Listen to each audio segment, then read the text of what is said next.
Normalement, ça enregistre. Je vérifie que l'enregistrement marche.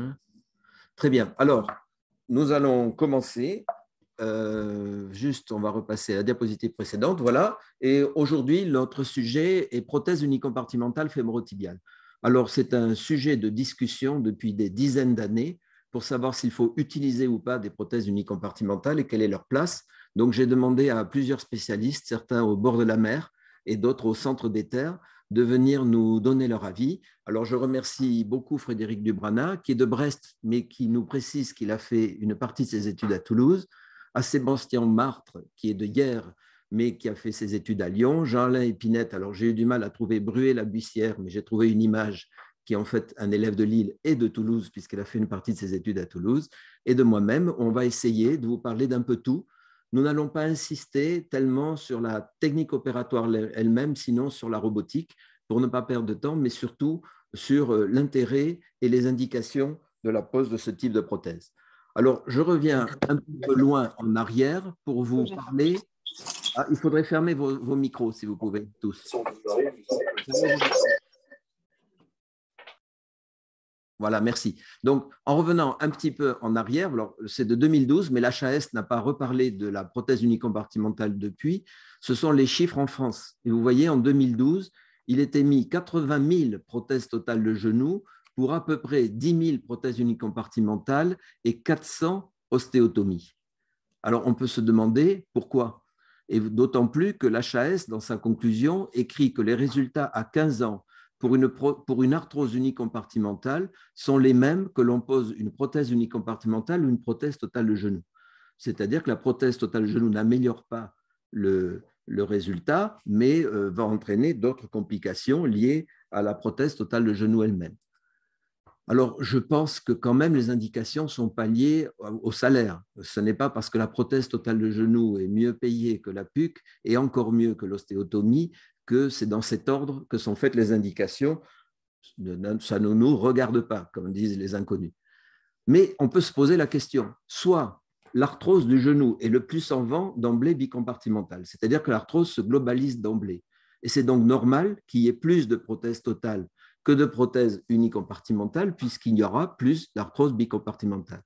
Soit ce n'est pas vrai, l'arthrose commence par un seul compartiment fémorotibial, et à ce moment-là, soit on n'a pas fait le diagnostic assez tôt, soit on a posé beaucoup de prothèses totales dans des indications d'unicompartimentale. Et la grande question est, est-ce qu'il y a 10% d'indications ou 94% d'indications pour les prothèses unicompartimentales? Et la deuxième question, liée à la biomécanique, c'est pourquoi y a-t-il plus d'arthrose fémorotibiale médiale qu'il n'y a d'arthrose fémorotibiale latérale? Alors, on va essayer d'y répondre. D'abord, les raisons d'avoir un seul plateau touché, ça peut être un traumatisme avec des séquelles de traumatologie. Donc, Sébastien nous fera tout à l'heure, développera ce sujet et nous présentera les prothèses unicompartimentales en traumatologie.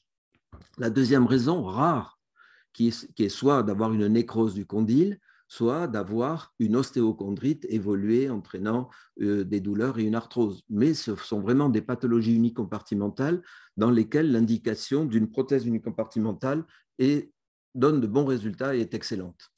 L'autre raison est très importante, c'est l'hyperpression. C'est-à-dire qu'il est possible que dans l'un des deux compartiments, il y ait trop de pression et cette pression va entraîner la lésion d'un cartilage sain. C'est la théorie de Fica, 1968, mais qui reste vraie aujourd'hui. Alors, je vous rappelle que la pression, c'est une unité de force sur la surface et ça se calcule en kilos par centimètre carré. Donc, pour augmenter la pression, on augmente la force ou on diminue la surface.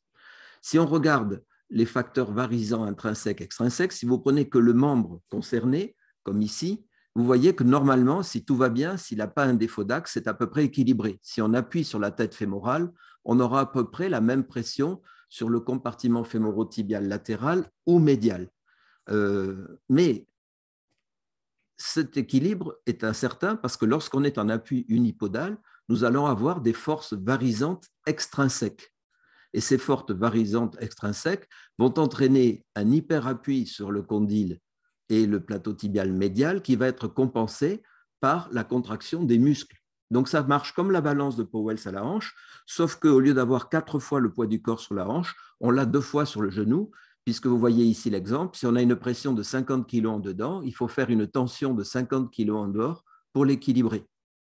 Et donc, le genou reçoit au moins 2 fois la force initiale qui est présentée. Donc, qu'est-ce qui se passe? On peut avoir une hyperpression si on augmente la force. Alors, pour augmenter la force, ça peut dépendre de la morphologie, un peu comme à la hanche, c'est-à-dire un bassin très large va recevoir des contraintes varisantes plus importantes qu'un bassin plus étroit. Un travailleur de force qui va porter un poids, toujours le saut du même côté, va entraîner des contraintes sur le genou opposé plus importantes. Et puis, l'excès de poids en général va être responsable d'une contrainte varisante extrinsèque importante, donc de contraintes doublées au niveau du genou. C'est pour ça que l'obésité est un facteur d'arthrose du genou, et vous voyez que ces chiffres sont très importants. Un indice de masse corporelle supérieur à 30, c'est-à-dire une obésité qui débute, c'est 9 fois le risque par rapport à la population normale d'avoir de l'arthrose du genou, 35, 19 fois, mais BMI supérieur à 40, 33 fois plus de risque d'avoir une arthrose du genou. C'est donc un risque important en augmentant cette force. La deuxième cause d'hyperpression, ça peut être toujours lié à la surface, c'est-à-dire que si on diminue la surface portante, on va augmenter la pression au niveau d'une partie du cartilage. Une des raisons, c'est la ménisectomie totale, comme elle se pratiquait largement il y a une trentaine d'années, et on sait aujourd'hui qu'une ménisectomie, même sur un membre bien axé, peut être à l'origine d'une arthrose unicompartimentale du côté où on enlevait le ménisque. Après, il y a des facteurs intrinsèques, c'est-à-dire que si on a un défaut d'axe, eh bien, cela va aggraver la pression sur l'un ou l'autre des compartiments. Alors, on peut être normo-axé en varus ou en valgus, voyons les trois. Alors, le varus, le problème, c'est qu'on a une contrainte varisante intrinsèque, c'est-à-dire quand on est en varus, les contraintes passent à l'intérieur du genou, même si on avait le membre inférieur détaché, mais en plus, à cette contrainte intrinsèque se rajoute l'extrinsèque. C'est-à-dire que les deux se surajoutent. Et vous voyez que très vite, on va à augmentation de la charge. Parce que la charge va être plus importante, il faudra en dehors avoir une tension plus importante. Et donc, nous allons faire une forte hyperpression dans les varus. Et c'est ce qui explique que le compartiment fémorotibial interne est plus souvent touché que le latéral parce que la contrainte en varus se rajoute à la contrainte varisante extrinsèque. Et le pire, c'est que ça arrive souvent chez des jeunes un peu sportifs qui, dès l'enfance, sont dynamiques, qui sont sportifs quand ils sont jeunes et très musclés, c'est-à-dire qu'ils vont pouvoir courir vite, ils ont une bonne musculature pour compenser leur varus, mais en vieillissant, ils arrêtent le sport, ils prennent du poids et se rajoutent à la perte de surface, c'est-à-dire quand on appuie plus sur le compartiment interne et moins sur le latéral, eh bien on a une perte de surface en contact et se rajoute un excès de poids. Et donc, on va faire les deux à la fois. Qu'est-ce qui se passe en valgus? En valgus, c'est bien mieux. C'est-à-dire que la contrainte varisante extrinsèque est diminuée de la contrainte valgisante intrinsèque. C'est-à-dire que les deux s'annulent. Et donc, quand on a un excès de poids, il vaut mieux être un peu en valgus. Quand vous avez besoin de mettre une prothèse totale de genou chez quelqu'un qui a un excès de poids et qui est en valgus, il faut sans doute le laisser en valgus. Ça veut dire qu'il y a beaucoup moins d'arthrose latérale parce qu'il faut avoir un très fort valgus pour que la contrainte se reporte en latéral. Et puis, cela a rapport avec le poids. C'est-à-dire que normalement, quand on est obèse dès l'enfance, on va avoir un morphotype plutôt en valgus. Et il faut savoir ne pas le modifier. C'est pourquoi un assez fort valgus chez un obèse n'est pas une contre-indication à la prothèse d'une unie, car le but n'est pas d'obtenir un axe parfait, et il faut laisser la prothèse en contrainte. Alors, ça nous fait aussi réfléchir au meilleur traitement qui n'entraîne pas de complications particulières lorsque quelqu'un a mal au genou, c'est de porter une canne. Parce que la canne va annuler la contrainte varisante extrinsèque et va diminuer la contrainte au niveau du genou. Et donc, la canne, il faut la porter du côté opposé et pas comme le docteur House, du même côté. C'est énervant parce que cet homme, il sait tout, mais il ne sait pas de quel côté il faut mettre la canne. Alors, j'ai écrit, ils m'ont dit que j'avais raison, mais qu'ils ne pouvaient pas refaire tous les épisodes. Alors, ils continuent à porter la canne du mauvais côté. Il y a certainement, on ne sait pas tout, parce qu'on s'est intéressé aux radios de face. Aujourd'hui, on voit bien mieux, grâce à l'EOS, le morphotype du patient, mais il y a des tas d'éléments sur lesquels on ne s'est pas vraiment intéressé. Et quand on regarde des radios, on voit que le plateau tibial n'a pas toujours la même pente sur le plan frontal, n'a pas toujours la même forme. Le condyle aussi n'a pas toujours la même forme. On le voit bien quand on met des prothèses unicompartimentales, eh bien, l'adaptation de la prothèse n'est pas toujours la même. Parce que le condyle a une forme bizarre et certainement c'est une cause d'arthrose pas encore bien analysée. Alors, on en passe à la clinique. Il faut savoir reconnaître une arthrose, c'est tous les signes de l'arthrose habituelle, puis surtout savoir si l'arthrose est à un stade chirurgical. Donc, il faut rechercher une douleur localisée de type mécanique. Attention, quelqu'un qui est en varus, il peut aussi avoir mal au compartiment latéral par mise en tension. Il faut rechercher un épanchement, les mobilités articulaires, mais très souvent, elles sont conservées lorsqu'on a arthrose unicompartimentale. Et inversement, un petit flessum, jusqu'à 10 degrés, n'est pas une contre-indication à la pose d'une unie, car on le verra, en posant une unicompartimentale, on peut parfaitement corriger ces 10 degrés de flessum. Le périmètre de marche, évidemment, c'est important. Et puis aussi, s'il y a eu des antécédents traumatiques, c'est intéressant de savoir s'il y a une rupture du croisé antérieur, si on lui a enlevé un ménisque, s'il a eu un traumatisme de ce genou, et évidemment s'il en est au stade de prendre des traitements anti-inflammatoires. L'imagerie, c'est essentiel et c'est une des raisons pour lesquelles on passe souvent à côté de ce diagnostic de l'arthrose unicompartimentale.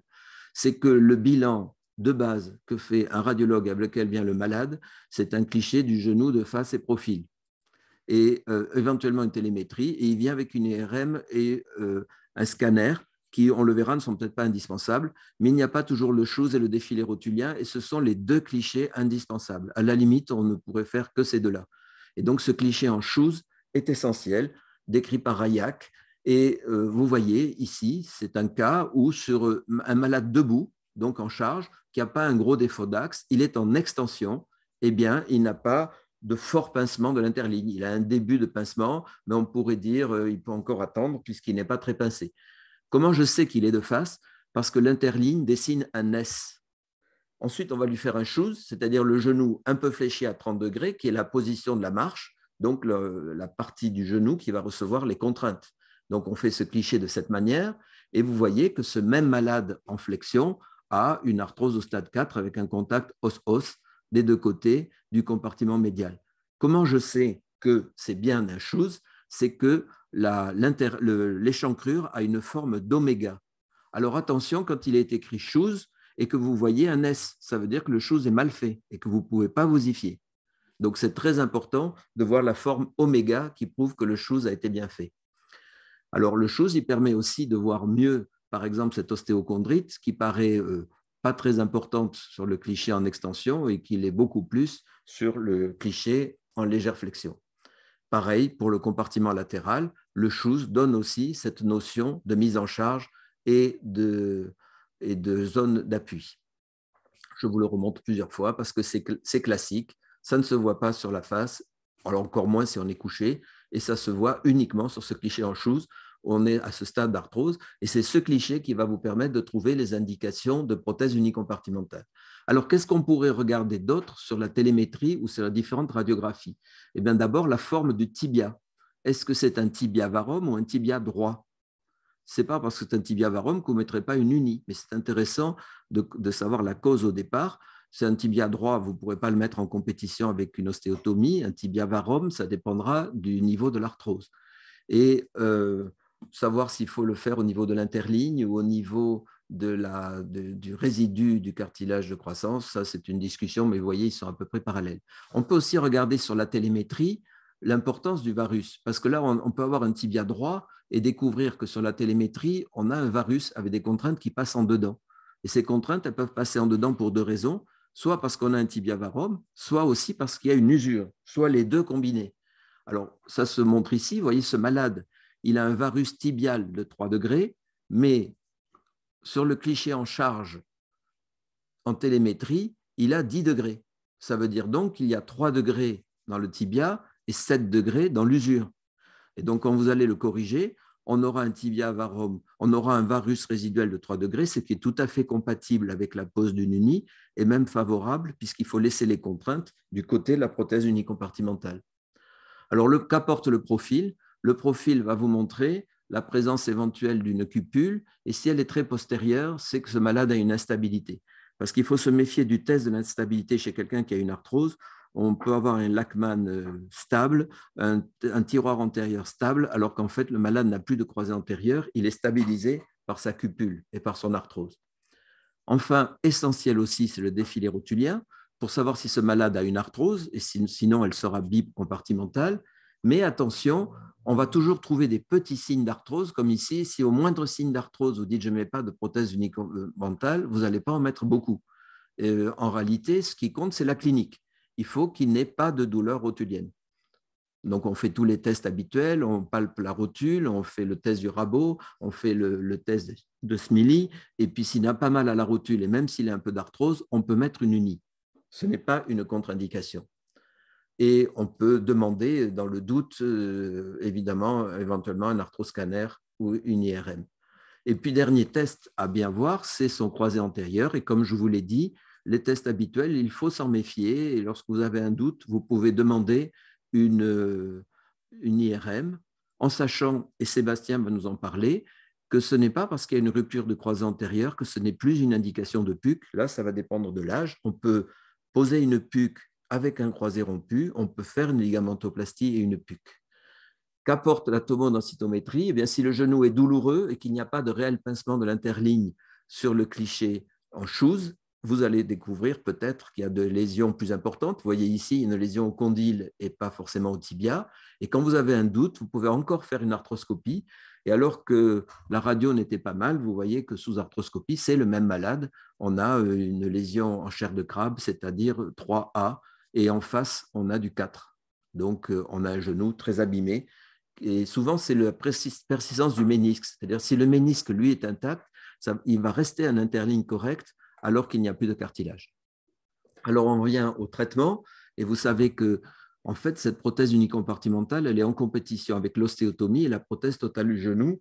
Alors, quand est-ce qu'on peut indiquer de manière claire et simple, après on verra qu'on peut l'étendre, les 3 interventions? Eh bien, l'ostéotomie, à mon avis, c'est quand il y a un tibia varum, et qu'il y a une arthrose au stade 1 ou 2, qu'il n'y a pas un contact os-os. Mais je sais qu'à une époque, quand les prothèses n'étaient pas au point, on le faisait à tous les malades et que cela revient à la mode. Et Étienne Cavaignac, qui nous écoute sans doute, pourra nous en parler, nous parler de l'élargissement de ces indications d'ostéotomie, mais aussi des résultats qui, à l'époque, n'étaient pas formidables à une dizaine d'années. Et il faut que le croisé antérieur soit bon. Alors, voici un exemple ici. Vous voyez, il y a une arthrose sans pincement de l'interligne, il y a un fort tibia varum. Et nous, à l'époque, on faisait des ostéotomies sous la tuberosité tibiale pour ne pas modifier la forme de l'extrémité supérieure pour pouvoir mettre des prothèses de genoux. Et c'était une bonne indication. Je passe vite sur les résultats, mais vous voyez que les résultats de survie des ostéotomies ne sont pas formidables à 10 ans. Donc, ça se discute, il faut bien réfléchir. Une prothèse totale de genou, c'est simple, c'est quand c'est une arthrose bicompartimentale. Bicompartimentale, soit les 2 compartiments fémorotibiaux, soit un fémorotibial et fémoropatellaire, et au mieux les 3. Et puis aussi un genou instable ou subluxé.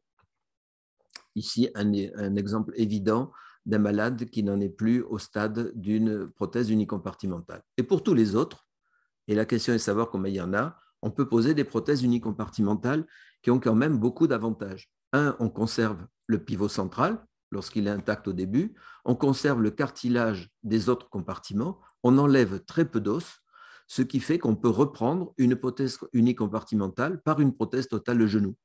Alors qu'une prothèse totale de genou, ça se reprend par une prothèse à charnière. Si c'est pour obtenir le même résultat à 20 ans, il vaut mieux commencer par plus petit. C'est un argument essentiel. Donc, je ne vous fais pas l'historique en grand, mais vous voyez que si on va de marmore à des prothèses d'aujourd'hui, la forme globale de profil est à peu près la même. C'est-à-dire que l'ancrage qui a changé, mais bon, ils sont tous bons. Moi, à la limite, je préfère ces ancrages directs qui permettent de mettre d'abord le plateau tibial, puis le patin, sans avoir à faire des exercices compliqués pour mettre un double ici. Par contre, ce qui est intéressant, c'est la face. Il y a 2 types de prothèses. Il y en a qui sont rectilignes et il y en a qui sont anatomiques. Pourquoi pas? Mais vous voyez que le fémur, lui, il est rectiligne. Le condyle latéral est rectiligne et le condyle médial est anatomique. Est-ce qu'il ne faudrait pas une forme différente pour le condyle latéral et différente pour le condyle médial? Ça se discute. Nous avons un condyle médial qui est rétentif, un condyle latéral qui est mobile. Eh bien, peut-être qu'il ne faut pas la même forme de prothèse. Si on regarde le plateau tibial, c'est pareil. Nous n'avons pas la même pente. Ici, vous avez une pente de l'ordre de 0 à 3 degrés en latéral et en médial, vous avez une pente de 5 à 8 degrés. Donc, ce n'est pas la même. Mais vous avez un plateau tibial qui est rétentif en médial, qui est plus courbe, et il est plutôt plat en latéral pour permettre la mobilité. Il faudrait donc peut-être que le plateau tibial ne soit pas exactement le même dans les unis. Un progrès des unis, ça serait de faire l'uni pour le condyle, le compartiment latéral, et l'uni pour le médial. Bon, pour l'instant, on a la même uni pour les deux. Alors, je ne vais pas vous développer la technique opératoire, parce que cette technique opératoire, vous pouvez la voir sur le site des conférences d'orthopédie de Toulouse. Et vous voyez ici, il y a technique d'une prothèse unie par Étienne Cavaignac, de resurfaçage par Philippe Chiron, les voies d'abord classiques de l'uni. Donc, je ne vais pas vous les refaire.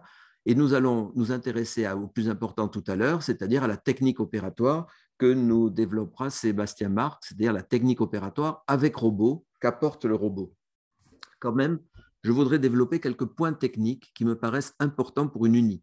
Pour poser une unie, il n'est pas nécessaire de luxer la rotule et il n'est donc pas nécessaire de détacher le vaste médial ou le vaste latéral. On peut parfaitement passer très en latéral ou très en médial et voir parfaitement le condyle en gardant l'intégrité du quadriceps. Je vous le montrerai mieux après. Il faut, dès le début de l'opération, vérifier l'état du ligament croisé antérieur. C'est parce que si vous n'en avez pas, vous n'allez peut-être pas mettre la même pente au niveau du plateau tibial, il faut le savoir dès le début. Il faut bien voir le condyle assez haut, parce que sinon vous aurez un mauvais axe de votre plateau. Il faut commencer surtout pour le compartiment fémorotibial médial par enlever les ostéophytes, car ces ostéophytes vont mettre en tension le ligament latéral interne, ce qui peut modifier le niveau de coupe. Donc, il faut d'abord enlever les ostéophytes avant de calculer l'espace à occuper. Le tibia, ce n'est pas la peine de faire tout le tour du tibia pour bien le voir, pour le couper. Il suffit de le dégager devant et d'en laisser toutes ses insertions. On verra tout à l'heure que ça a une importance pour préserver le ligament antérolatéral lorsqu'on fait une puque latérale. Et c'est tout à fait possible de le garder. Et Étienne Cavaignac a insisté sur l'importance de cet élément.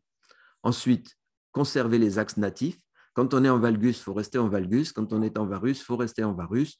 C'est évident pour une puque, mais ça se discute aussi pour une prothèse totale de genou. Il faut que la tension ligamentaire soit harmonieuse, c'est-à-dire que quand on passe de la flexion à l'extension, il ne faut pas avoir un point dur qui montre que le ligament s'est mis en tension. Il faut laisser un peu de jeu, et ça aussi c'est important. Alors, je vous montre mieux cette incision latérale. Voici une puque latérale, et on passe très très latéral, c'est-à-dire le bord, la rotule, le bord de la rotule, le tendon, on ne descend pas très bas la tuberosité, et là, on tourne de manière à n'ouvrir que le cul-de-sac quadricipital en latéral, et on repousse l'ensemble rotule, et vous voyez, on y voit suffisamment pour mettre une puque sans aucun problème, sans détacher tout le plateau tibial non plus. On peut conserver le quadriceps, que ce soit en latéral ou en médial. Voici la prothèse est mise, et voici, on voit mieux l'incision maintenant que les agrafes sont mises. Pourquoi en latéral, il faut ne pas trop dégager le tibia? C'est pour la présence de ce ligament antérolatéral. Ce sont des travaux importants d'Étienne Cavaignac qui a montré l'importance de ce ligament, qui a montré comment sous échographie on pouvait voir s'il était rompu ou pas lorsqu'il y avait une entorse, et qui a montré aussi comment le reconstruire lorsqu'on fait une ligamentoplastie. Et donc c'est dommage quand on met une puque où on essaie de conserver presque tout, de déshabiller le plateau tibial latéral pour toucher à l'insertion tibiale du ligament antérolatéral qui est à 8 mm de l'interligne. Donc c'est bien parce que les puques, la plupart du temps, on fait une coupe à 8 mm, mais il ne faut pas emporter cette insertion. Donc, vous allez voir que quand on fait une puque, eh bien, on peut parfaitement voir le ligament antérolatéral, il s'accroche ici. Vous voyez la coupe juste au-dessus, mais il ne faut pas le détacher, c'est mieux. Vous le voici ici de nouveau, on le voit bien à cet endroit-là. Ce n'est pas le ligament latéral externe, hein, il est beaucoup plus postérieur. Donc, quand on a fini de mettre la prothèse, quelle qu'en soit la technique, quel que soit le mode de prothèse, quand on en est à la prothèse d'essai, il faut faire une checklist. Et la checklist, j'insiste parce qu'elle est importante, c'est un des éléments importants. C'est vérifié parce qu'une unie, on peut modifier. Quand ça ne va pas, on peut arranger encore un certain nombre de choses pour que ça marche. Donc, on regarde si on a l'extension complète. Si on n'a pas l'extension complète, il faut regarder s'il n'y a pas un conflit des épines, c'est-à-dire s'il n'y a pas un ostéophyte antérieur qui vient buter contre l'échancrure. On regarde le jeu ligamentaire, il faut qu'il y ait un peu de jeu. Il ne faut pas que ça soit trop serré. Souvent, les douleurs après uni, ce sont des ligaments trop serrés. On regarde de la même manière si la flexion est harmonieuse. Si on passe de l'extension à la flexion en forçant, c'est que votre patin tibial, fémoral est trop postérieur. Vous n'avez pas assez coupé de condyle. Il faut le re-antéverser un petit peu plus. Si l'implant condylien a la bonne taille, lorsque vous êtes en extension, il ne faut pas que votre polyéthylène vienne toucher le condyle. Il faut qu'il touche le patin. Le carrossage en flexion à 30 degrés, c'est-à-dire qu'il ne faut pas être sur une quart du patin. Et on peut encore corriger ce carrossage. Le til postérieur, c'est lorsqu'on fléchit, il ne faut pas que le plateau tibial se soulève. C'est le plateau d'essai. S'il se soulève, c'est qu'on n'avait pas mis assez de pente. Et aussi, voir s'il n'y a pas un conflit des épines. Mais je crois, ah oui, conflit des épines, c'est-à-dire quand on fait la flexion intention, vérifier que le condyle en passant ne vient pas encore toucher les épines. Et puis, quand vous avez mis la prothèse, vérifiez qu'il n'y a pas du ciment qui dépasse de partout et qui peut recréer les conflits. C'est une checklist importante, facile à faire, rapide et qui vous permettra de faire quelques réglages finaux importants. Alors, en post-opératoire, vous voyez, il faut légèrement hypocorriger et puis avoir un peu de pente. Les suites opératoires d'une PUC sont simples. Alors, on peut l'hospitaliser 15 jours ou le garder un peu plus longtemps, ça dépend des malades. On peut rentrer à domicile. La rééducation, c'est le minimum. Il faut marcher avec des bâtons. Et puis, quand on n'a pas touché au quadriceps, ça va encore plus vite. On peut les faire marcher avec appui tout de suite.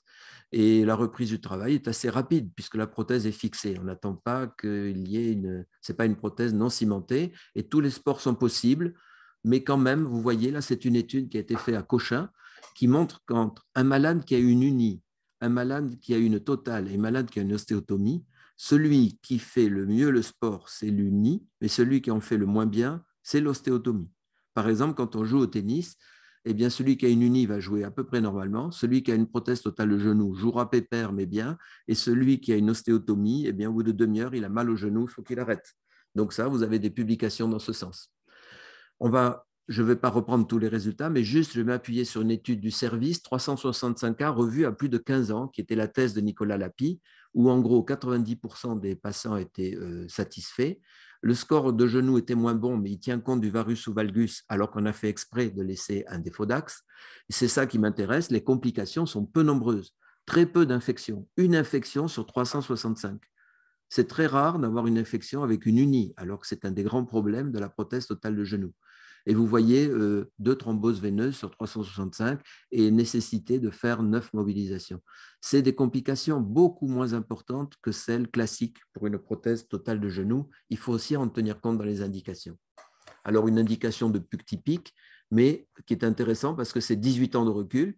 Donc, voici un patient un peu âgé, mais attention, l'âge ne compte pas, on peut en mettre à tout âge des PUC. Ce n'est pas la prothèse de la personne âgée, ce n'est pas la prothèse du jeune, où il y a un bon passement de l'interligne, on lui fait une unie, et on le retrouve 18 ans plus tard, il n'y a aucune usure, aucune réaction osseuse. Enfin, 18 ans, il a 83 ans, le jour où on le revoit 18 ans plus tard. Il faut enlever les 18 au moment où on l'a posé. Il n'a pas 100 ans. Donc, l'expression n'est pas bonne. Et donc, vous voyez, il n'a pas d'usure et il n'a pas usé son compartiment opposé. Quand il faut faire une reprise chirurgicale d'une unie, c'est possible et on peut le faire par une totale. Mais là, ça va animer la discussion. Je n'aime pas le metal back dans les unis parce que quand on met du metal back, on a un polyéthylène fin. Ce polyéthylène va s'user, le malade va ensuite marcher en faisant frotter les 2 pièces métalliques et va créer une importante métallose.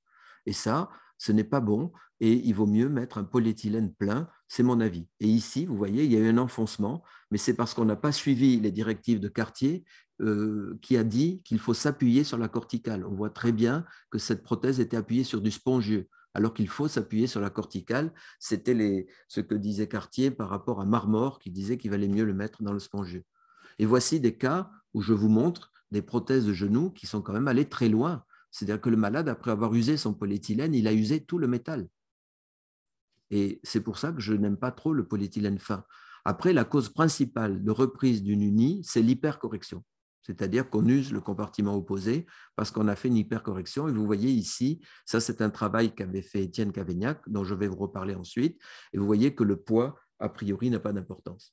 Donc, une unie, ça se reprend par une totale. Une totale, ça se reprend par une prothèse à charnière. Il faut quand même l'avoir en tête. Alors, je vais terminer dans les indications, puisque je vous fais les indications sur cet article qui montre qu'il est dit qu'il ne faut pas opérer des obèses. Mais comme le dit Étienne Cavaignac, ce n'est pas un article, c'est un avis. Ça ne repose pas, c'est dans le JBJS, mais ça ne repose pas sur une étude. Alors, une étude dans le JBJS, Étienne Cavaignac l'a faite, l'a publiée, et il a regardé une série de malades en excès de poids et obèses comparée à une série qui ne l'était pas. Donc, la prothèse, c'est une prothèse à polyéthylène plein, cimentée, qui n'a rien de particulier. Une série de 290 malades, 212 revues, avec 10 ans de recul en moyenne. Vous voyez le taux de reprise, 5%. Et surtout, ce qui est important, c'est ça. Là, c'est les malades obèses et non obèses. La courbe de survie est exactement la même. Et en surpoids ou pas, c'est-à-dire des poids plus importants sans forcément être obèse, eh bien, c'est pareil. Il n'y a pas une courbe de survie très importante. À la limite, les plus lourds ont un meilleur résultat. Parce qu'en fait, comme ils sont plus lourds, ils en font moins, ils font moins d'activité sportive. Et ça retombe sur ce qui est écrit. C'est-à-dire, ce n'est pas un phénomène. Il est écrit partout que le surpoids n'est pas une contre-indication unique, les résultats ne sont pas mauvais. Et pourtant, ça reste dans la tête de la plupart des chirurgiens. Et ils disent, là, je n'ai pas mis une uni parce que le malade est trop lourd. Eh bien, ce n'est pas vrai. Donc, l'indication d'une uni, c'est quand il y a une arthrose fémoro-tibiale isolée, sans douleur rotulienne, le ligament croisé intact, mais nous allons voir que ce n'est pas tout à fait indispensable. Et voilà un sujet, par exemple, qui va nous permettre même d'étendre les indications, parce que vous voyez qu'il y a des cas où on a fait une unie après une ostéotomie, un autre cas où on a fait une unie avec ligamentoplastie, on a fait 2 unies, alors au cours de la même intervention ou pas. Et le spécialiste des doubles unis, c'est Frédéric Dubrana qui va nous en parler, qui a publié sur le sujet. Et donc maintenant, nous allons écouter Sébastien Martre qui va nous parler de la technique opératoire avec robot et de ces techniques un peu particulières, c'est-à-dire les indications étendues. Alors, je vais arrêter de partager mon écran et Sébastien, tu partages le tien et tu nous fais la suite. Est-ce que ça fonctionne? Très bien. Donc, j'enchaîne après cette présentation assez complète en commençant par le robot. Alors, encore faut-il… Voilà. Donc, comme le disait Philippe, devant une arthrose fémorotibiale isolée, je vous remercie de penser à l'uni dans votre arsenal thérapeutique à côté de l'ostéotomie et de la prothèse totale.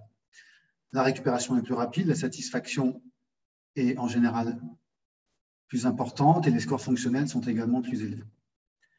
Cependant, il faut attacher beaucoup d'attention au positionnement de la prothèse.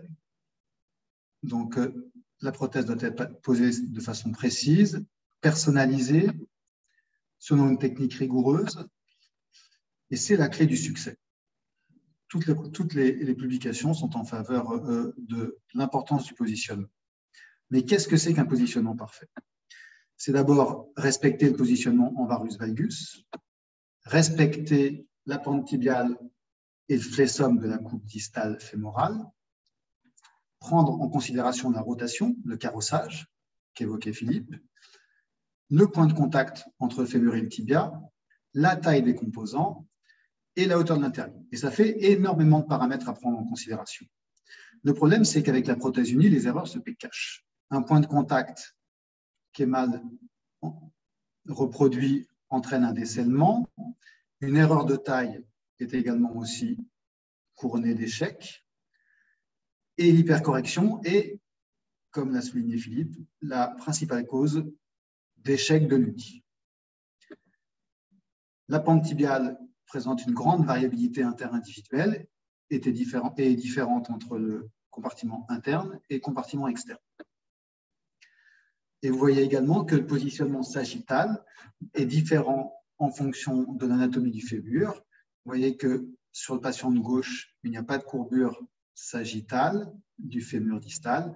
Quand le patient de droit, vous voyez une grosse courbure sagittale distale qu'il faut prendre en considération quand vous allez réaliser la coupe du fémur distal.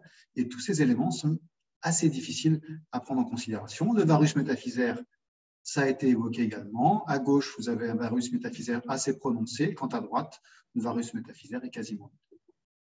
Et c'est pour ça que des outils avec des technologies un peu avancées permettent d'aider le chirurgien à positionner de façon idéale, pour ne pas dire parfaite, une prothèse partielle. Pour moi, la planification est essentielle, c'est-à-dire qu'il ne faut pas arriver en salle d'intervention en se fiant uniquement à ce que va vous permettre d'acquérir l'ordinateur et le robot. Il faut, comme si on n'utilisait pas de robot, réfléchir à la taille des composants, l'orientation des différentes coupes. On utilise un logiciel, qui est le logiciel Trauma4, qui permet d'appréhender au mieux comment poser la prothèse, réfléchir à la taille de façon à arriver en salle d'intervention avec certains éléments déjà réfléchis. La pose de cette prothèse avec l'utilisation d'un robot commence par la mise en place de capteurs, à la fois au niveau du fémur que du tibia. On acquiert la cinématique du genou, tout d'abord la position neutre, statique, puis en faisant plier le genou sans contrainte, puis avec des contraintes pour corriger la déformation initiale. Certains points importants sont donnés à l'ordinateur, c'est le point de contact antérieur au niveau du fémur, le centre du genou, le point le plus distal et le point le plus postérieur du fémur, et puis après on va faire un mapping. On va dessiner le fémur distal, le condyle, afin de donner le maximum d'informations à l'ordinateur. Puis, on fait la même collecte de données au niveau du tibia. Et j'avance parce que c'est assez classique. Hein. Pour ceux qui connaissaient la navigation, c'est exactement pareil qu'un bon morphine. Attention, attention à l'orientation de la coupe sagittale du tibia. L'ordinateur va vous demander comment orienter cette coupe. Et on voit bien que du côté interne, la coupe sagittale est antéro-postérieure, quand du côté externe, elle est orientée vers le dehors. Vous allez avoir des différents écrans, on va dire, à la fois pour le fémur, ça c'est qui va représenter l'implant dans sa globalité, puis des coupes assimilables à ce qu'on peut avoir l'habitude d'observer en scanner.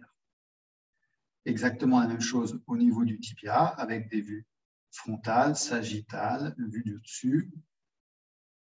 Et j'insiste un petit peu sur ces éléments. Vous voyez qu'avec les coupes scanner, on a le morphing de l'os natif, le positionnement de votre prothèse et une sorte de ligne de crête, finalement, à essayer de restituer quand vous allez positionner votre prothèse à la fois de face et de profil. Ensuite, on va gérer les écarts. On a besoin d'une laxité de sécurité. Et donc, l'acquisition préopératoire avant mise en place de la prothèse, puis la projection de ce que sera cet écart avec positionnement de la prothèse, tel qu'en tout cas on l'a planifié. Vous avez également l'ajustement de la position médio-latérale du composant fémoral au-dessus du tibia, de façon à savoir si les points de contact sont corrects. Un petit élément vidéo pour vous montrer comment on planifie en live. Alors, c'est un peu bizarre au début, il y a beaucoup d'éléments d'information et on voit que le chirurgien choisit, on passe en coupe scanner, on modifie le positionnement de son implant, on voit par rapport à la surface palpée quel est l'encombrement de la prothèse. On peut aussi changer la taille. Vous allez voir, en changeant la taille, on va changer le positionnement de la prothèse. Voilà. Les différents éléments sont là. Le patient, le carter est soit positionné plus antérieur, plus postérieur. Puis après, on s'oriente sur la coupe tibiale. On va choisir la taille, le positionnement, à la fois en varus, valgus, la profondeur de coupe. On peut passer sur la planification fémorale à la planification tibiale et revenir en arrière à tout moment de ces différentes étapes de planification. Vous voyez que là, on se retrouve avec une déformation peu importante en préopératoire. L'ordinateur nous prévient qu'on va se retrouver en hypercorrection.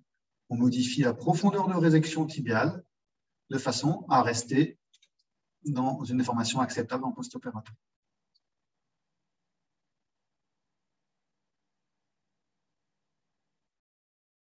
On peut revenir sur le fémur, modifier un petit peu certains composants de la planification pour avoir un positionnement idéal. On voit bien la cinématique de l'implant tibial sous l'implant fémoral. Voilà. Je vais avancer.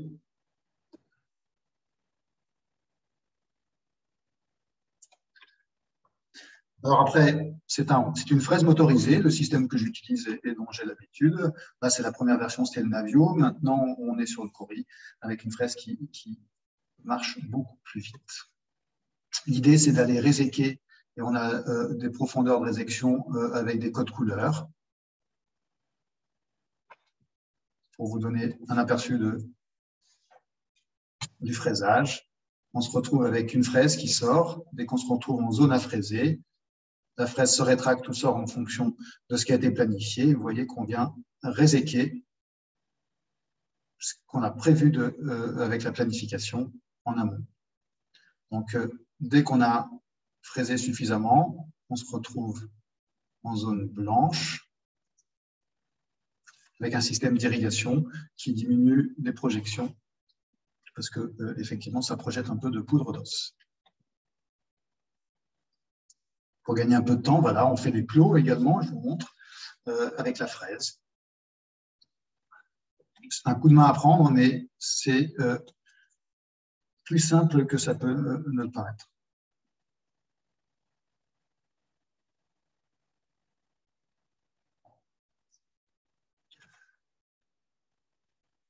Voilà, alors c'est bien beau, plein d'espoir pour cette nouvelle technologie, mais quel résultat? Aujourd'hui, pas mal d'études sortent sur ces robots, beaucoup d'études sortent du service du professeur Lustig. L'idée, c'est que déjà, avant toute chose, pas de complications liées à l'utilisation du robot. Un petit laïus quand même sur le temps et la courbe d'apprentissage. Il faut entre 8 et 10 procédures pour acquérir une certaine habitude.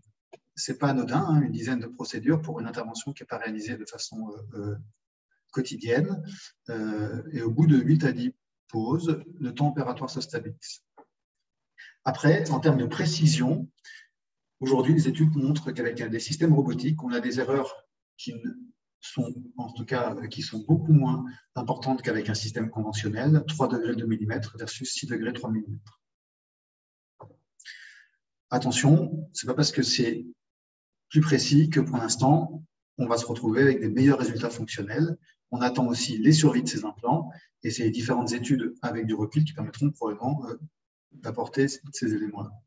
On sait qu'on est plus précis dans le choix de la taille, meilleur dans la restitution de la hauteur de l'interdit.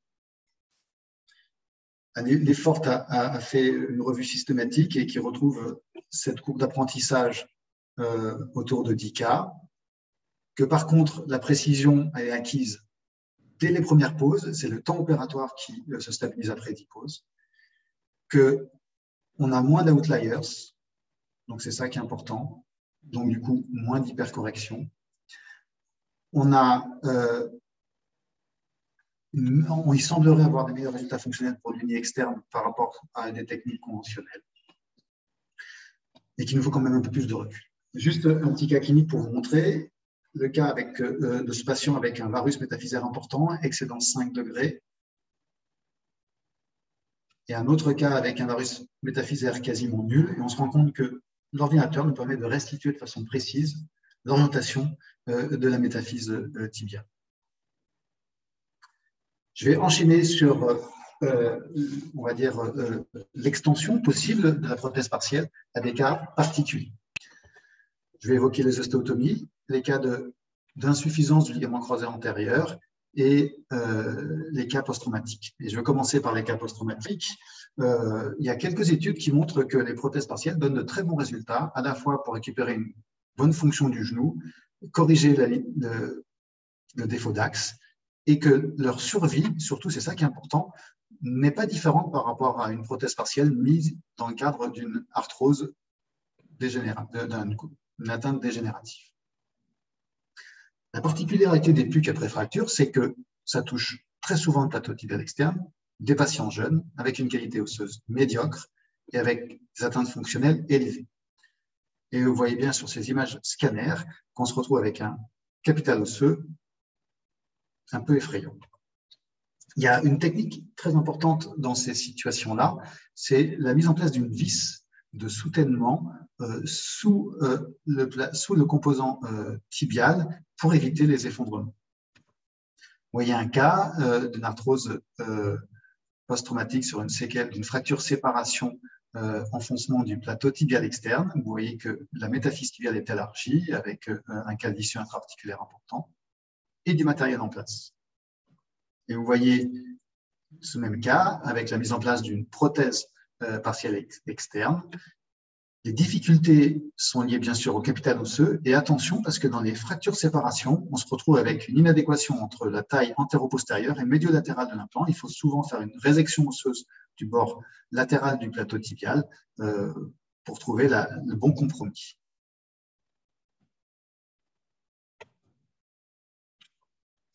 Un petit mot maintenant sur les prothèses partielles après rupture du LCA. Le rôle du ligament croisé antérieur dans la cinématique d'un genou avec ce médial pivot est très important car on sait qu'en cas de LCA déficitaire, il y a une translation tibiale antérieure et donc un contact postérieur et un excès de contrainte sur ce bord postérieur du tibia qui expose un implant à un risque de décès. Pour revenir à ce que la Haute Autorité de Santé avait écrit, et Philippe en a bien parlé, il y avait une contre-indication qui avait été formulée en cas de déficit fonctionnel des ligaments croisés.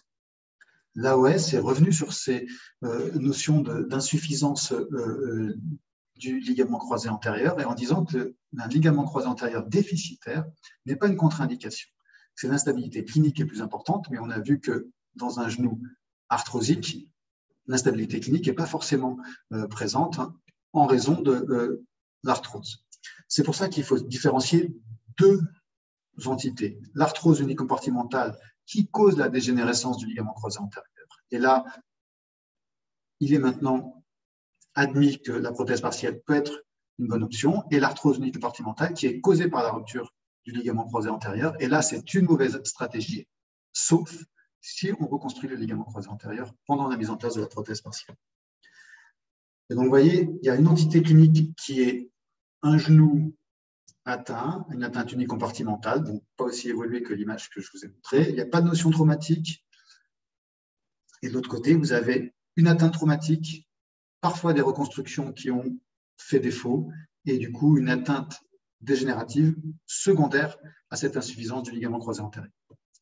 Dans le premier cas, vous pouvez faire une prothèse partielle. On conseille de diminuer la pente et il faut faire attention à l'hypercorrection parce que si le ligament croisé antérieur si le pivot central est déficient, on a tendance facilement à hypercorriger. Certains articles ont bien montré l'intérêt de diminuer la pente dans ces genoux avec une insuffisance ligamentaire du croisé antérieur. Et concernant les PUC après rupture du LCA, attention, quand vous avez une arthrose unicompartimentale qui est causée par la rupture du LCA, il est dangereux et contre-indiqué de mettre en place une prothèse partielle sans réparer le pivot central. Sur le plan technique, quand on opte pour cette stratégie, le choix des ischio-jambiers et des tendons rotuliens, c'est une affaire d'école, mais de façon préférentielle, actuellement, c'est plutôt les ischio-jambiers qui sont choisis. Le tunnel tibial doit être plus vertical et un peu plus latéral pour ne pas venir en conflit avec l'embase tibiale. La séquence chirurgicale peut être aussi source de discussion. Cependant, souvent, on réalise les coupes, on met en place les implants d'essai, on fait les tunnels, on met en place les implants définitifs et on fixe la plastique. Attention, toujours pareil, dans ces insuffisances du pivot central, on a parfois tendance à hypercorriger et du coup, attention à la fixation de la plastique.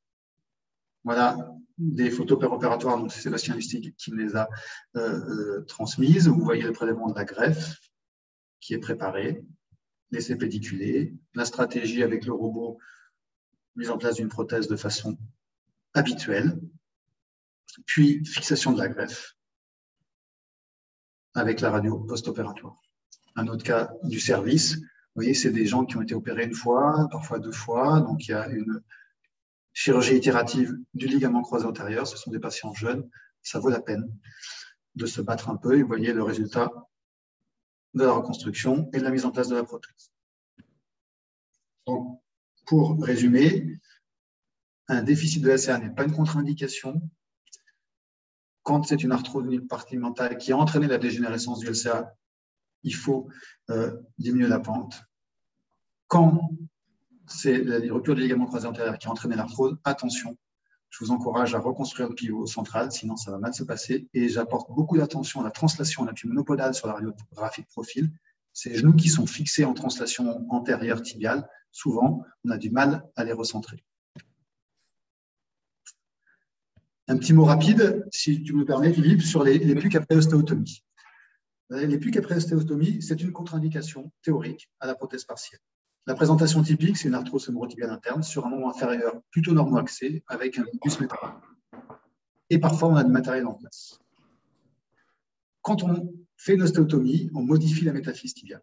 Et soit on est dans une situation où il n'y a pas de varus métaphysaire, et dans ce cas-là, on va créer un valgus métaphysaire, soit il y a un varus métaphysaire, et on va corriger ce varus métaphysaire. Et c'est ces situations-là qui sont parfois difficiles.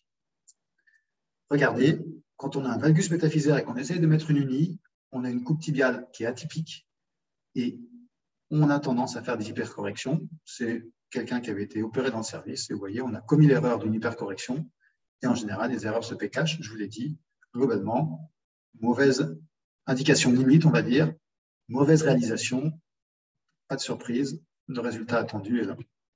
Par contre, même si dans ces morphotypes normo-axés, on a un risque d'hypercorrection, même si on a un valgus métaphysaire qui parfois rend la coupe tibiale difficile, ce n'est pas pour ça que de temps en temps, quand l'OTV a été faite avec une correction insuffisante, on peut proposer au patient une ostéotomie. Et regardez le cas d'un patient qui en préopératoire était quasiment normo-axé. On a fait attention, on a pris en considération ses particularités, mais ça ne nous a pas empêché de mettre une prothèse partielle interne avec un bon alignement. Ce sont parfois des situations où on tolère un peu plus de laxité pour éviter l'hypercorrection, ou alors on a la chance d'avoir un outil technologique performant de précision comme le robot pour avoir une précision sur l'axe final. Parfois, on enlève le matériel, mais parfois, on peut aussi mettre en place la prothèse en laissant le matériel en place. On n'est pas obligé d'enlever le matériel s'il n'est pas gênant. Voilà, je finirai là-dessus et je vous remercie de votre attention. Eh bien, vraiment, merci beaucoup. Et nous allons maintenant parler de résultats. Jean-Alain, tu es là? Oui, je suis là. Tu m'entends? Oui, je t'entends. Tu partages ton écran si tu l'as toujours, sinon je te le redonne. Non, il faut que tu me le redonnes alors. Ah oui, oh, ça y est. Oui, alors je te le redonne. Plus. Oui, là, Non, tu es toujours co-animateur, donc tu dois pouvoir l'avoir. Tu cliques sur partager écran.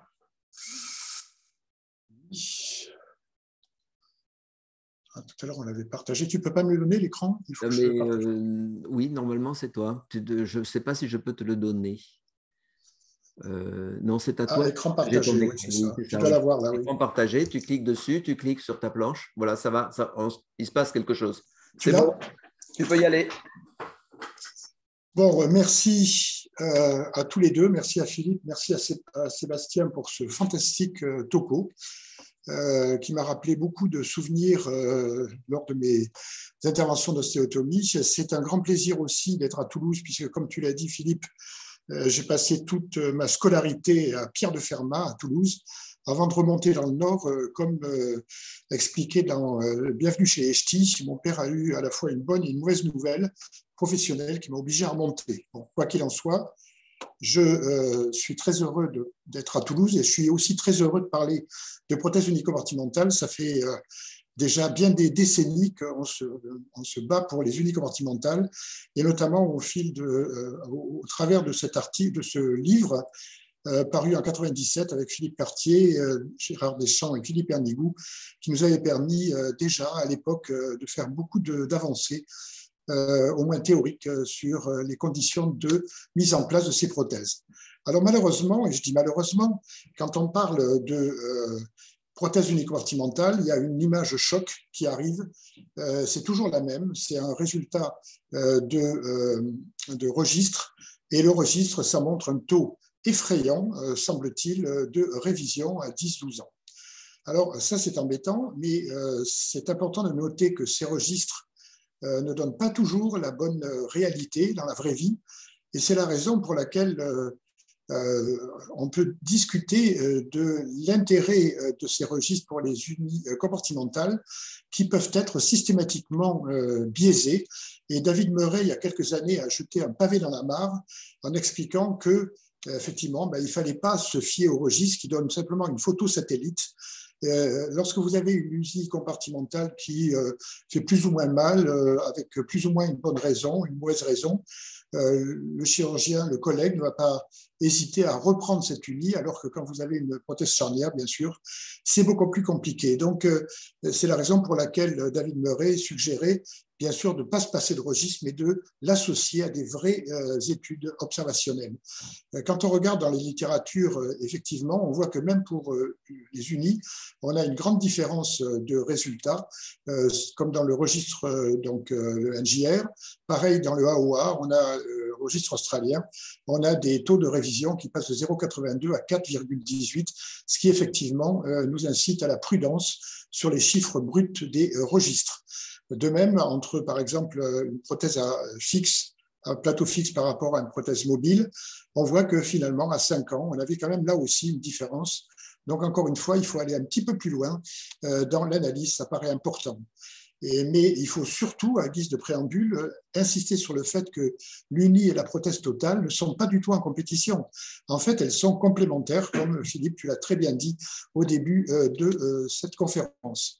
Simplement, je rappellerai encore qu'on ne doit pas systématiquement aller dans tous les cas à la prothèse totale si on peut éviter. Et ça a été dit aussi, parce qu'une prothèse totale ne sera jamais un genou normal, et tout simplement parce qu'il n'y a plus de ligament croisé antérieur. Donc, si on revient au dilemme que se posent beaucoup de nos confrères en voyant une image d'arthrose, est-ce qu'on va mettre une unie, est-ce qu'on va aller d'emblée vers la prothèse totale? En fait, nous allons partir d'un principe que la prothèse unicompartimentale donne des meilleurs résultats fonctionnels, à condition bien sûr que l'indication soit correcte. Alors pourquoi ça donne des meilleurs résultats fonctionnels? Parce que, on l'a dit, le genou conserve en fait sa possibilité cinématique grâce au ligament croisé antérieur et grâce à un geste moins invasif.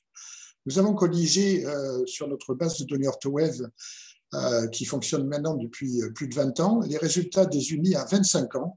Il s'agit d'une série personnelle, donc il n'y a pas de biais entre différents utilisateurs et différents chirurgiens.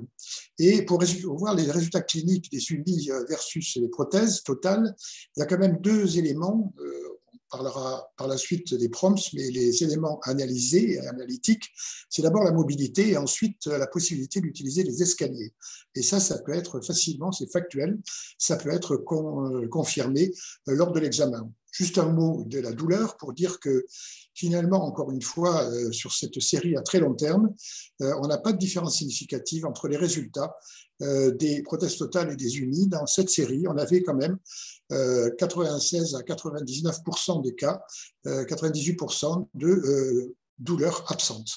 Alors, si on se penche maintenant vers la mobilité, là, si on regarde les moyennes, on a effectivement une moyenne à 128 pour les unis, à 115 pour les prothèses totales, et ceci est quand même très intéressant, même si on regarde les prothèses en postéro-stabilisé et les prothèses à crochet retaining, c'est-à-dire à conservation du croisé, eh bien on a 115-120, alors qu'on est pour les unis à 128-130, tant pour les médiales que pour les latérales, et on a une différence significative au niveau donc de la flexion. Sur les escaliers, là aussi, on a quelque chose de beaucoup plus significatif parce que on a 52% seulement ou 53% d'utilisation normale des escaliers après une prothèse totale, alors qu'on est seulement à 77. On est déjà à 77 pour les prothèses unies avec une différence très très significative sur le test du Ki2. Les scores, c'est intéressant de comparer les résultats, et ça a été dit auparavant, entre les unis et les total, on est d'abord à un très bon score, on est à 95 ou 96, il n'y a pas de différence significative. Par contre, si on prend le score fonctionnel, là par contre, les dés sont jetés en faveur de l'Unix, de l'Uni, pardon, il s'agissait d'une prothèse Unix, c'est-à-dire 87 pour les prothèses totales contre 94 pour la prothèse Unix. On a là aussi une différence très significative. Au total, donc, on pourrait considérer effectivement qu'à partir de cette série personnelle, mais avec mono-opérateur, avec la même technique, eh bien, la reprise fonctionnelle est meilleure et cela a été particulièrement mis en valeur dans la chirurgie ambulatoire. J'ai pratiqué pendant 1 an cette chirurgie ambulatoire sur une journée avec une prédilection pour les unicompartimentales. Et le premier patient que j'ai opéré avec cette technique de chirurgie ambulatoire, il a été opéré le matin et le soir, en rentrant chez lui, il a repoussé son épouse qui voulait prendre le volant et c'est lui qui a pris le volant pour rentrer chez lui, ce qui était quand même assez étonnant. Donc, si je reprends maintenant de façon plus précise cette étude à 22 ans, une étude prospective continue sur 449 cas, avec un faible nombre de parties de perdu de vue, avec des caractéristiques habituelles, avec un maximum de médial, 84%, et un âge 70, une majorité, bien sûr, d'arthrose. Les résultats cliniques, on les retrouve. Si je reprends le score genou, on est à 97, donc 87,26 sur le score genou, avec absence de différence entre le médial et le latéral. Et ça a été dit déjà dans les exposés précédents. Par contre, la fonction, effectivement, on a une fonction 92-39 qui reste excellente, avec là aussi un léger avantage pour les prothèses médiales, mais très faible par rapport aux prothèses latérales. Si on prend les résultats radiologiques, et Philippe qui nous a montré les très belles radios, on en a aussi avec cette prothèse qui avait un revêtement hydroxyapatite sur le fémur et sur le tibia. À 15 ans, on a une prothèse bilatérale à 17 ans d'un côté, 3 ans de l'autre. Et l'intérêt est qu'on ne voit aucune différence entre le cliché à 3 ans et le cliché à 17 ans. Enfin, sur ce dernier cliché, c'est pareil, on retrouve des radios qu'on peut qualifier de radios muettes.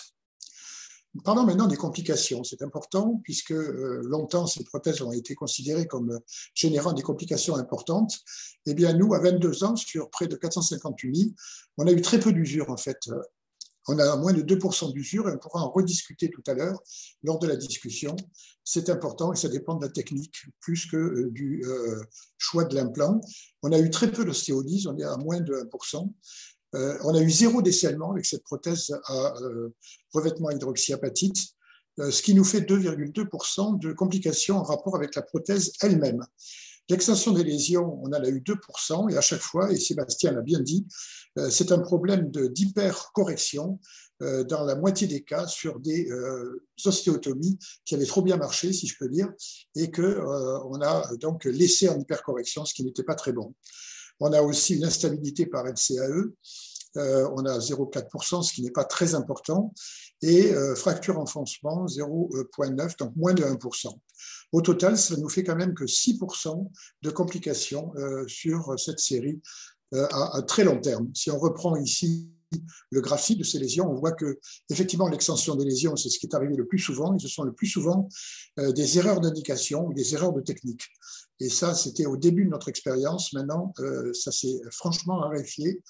On a par contre très peu d'usure et on a eu l'absence complète de décèlement dans cette série. Si on prend donc les survies, les taux de survie, on est à 81,5% à 13 ans, puisqu'on a pu les suivre jusqu'à 13 ans avec un minimum de 48 prothèses à risque. On a par contre, si on prend maintenant la survie pour usure, on voit que là, on est à 94,5%. Là, par contre, on était à 20 ans de recul. De même, pour cette troisième graphe, là aussi, à 20 ans de recul, on est à 99,7%, avec seulement 2 révisions tibiales. Au total, le succès de l'UNI, on l'a vu, ça dépend de la sélection des patients, de la technique chirurgicale et du type de prothèse. Et les 3 sont importants dans chaque type de complication. Et c'est la raison pour laquelle nous avions en 2021, au sein de la SFHG, développé un symposium sur les échecs des prothèses unicompartimentales au niveau national. Et nous avons donc pu avoir une série d'échecs des unis à partir de 25 centres en France qui ont colligé 418 fiches d'échecs d'unis pour les analyser avec, là encore, des caractéristiques démographiques habituelles. Donc, l'étude des échecs, les traitements, le devenir des reprises. Et si on prend l'étude globale des échecs, on est sur les décèlements, qui sont la première cause, à près de 50%. Ensuite, on avait l'extension des lésions et on a vu que c'est souvent pour les remplacements externes et c'est souvent pour des problèmes de technique ou de mauvaises indications. Et l'usure est seulement en 3e position. Et ça, c'est quand même une chose qui est importante. On la retrouve ici aussi dans le registre donc, australien, avec effectivement l'importance de la progression au compartiment opposé, a signalé que dans notre étude SFHG, on avait éliminé les infections. Ici, pour le latéral et médial, on a pratiquement les mêmes caractéristiques, mais on a vu pour le latéral, on a davantage de progression vers l'autre compartiment et ceci doit nous inciter à être extrêmement prudents sur les indications. Par contre, entre le fixé et le mobile, comme on l'a vu, il n'y a pas de différence franchement significative. Et si on reprend maintenant l'intérêt ou l'apport du robot, voilà une diapositive qui va faire plaisir à Sébastien, puisque à 5 ans de recul dans le AOA, dans le registre australien, si on regarde les prothèses assistées par la robotique, eh bien, on a des résultats qui sont meilleurs au titre du dessalement et plus généralement de l'infection ou d'autres problèmes qui font la différence, mais ça c'est peut-être un problème aussi de technique entre les différents opérateurs. Mais quoi qu'il en soit, on est toujours à la recherche pour les assistances robotiques de vrais résultats qui peuvent expliquer à nos instances que ça vaut la peine d'investir pour avoir un robot, puisqu'on n'a pas seulement un meilleur placement, mais ce meilleur placement, il donne des meilleurs résultats. Et ça, je serais très heureux d'en discuter avec Sébastien par la suite, parce que je suis moi aussi convaincu que le robot apporte quand même quelque chose de majeur.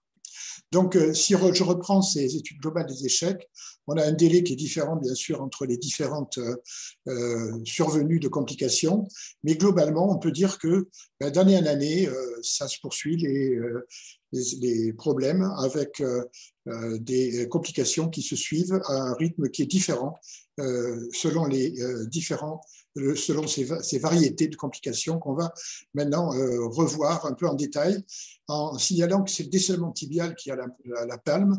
Le maillon tibial, c'est le plateau tibial, avec plus de la moitié des décèlements, et ça s'explique très bien, parce que comme ça a été dit, le plateau tibial est le maillon faible, parce qu'il a à supporter une charge énorme sur une petite surface.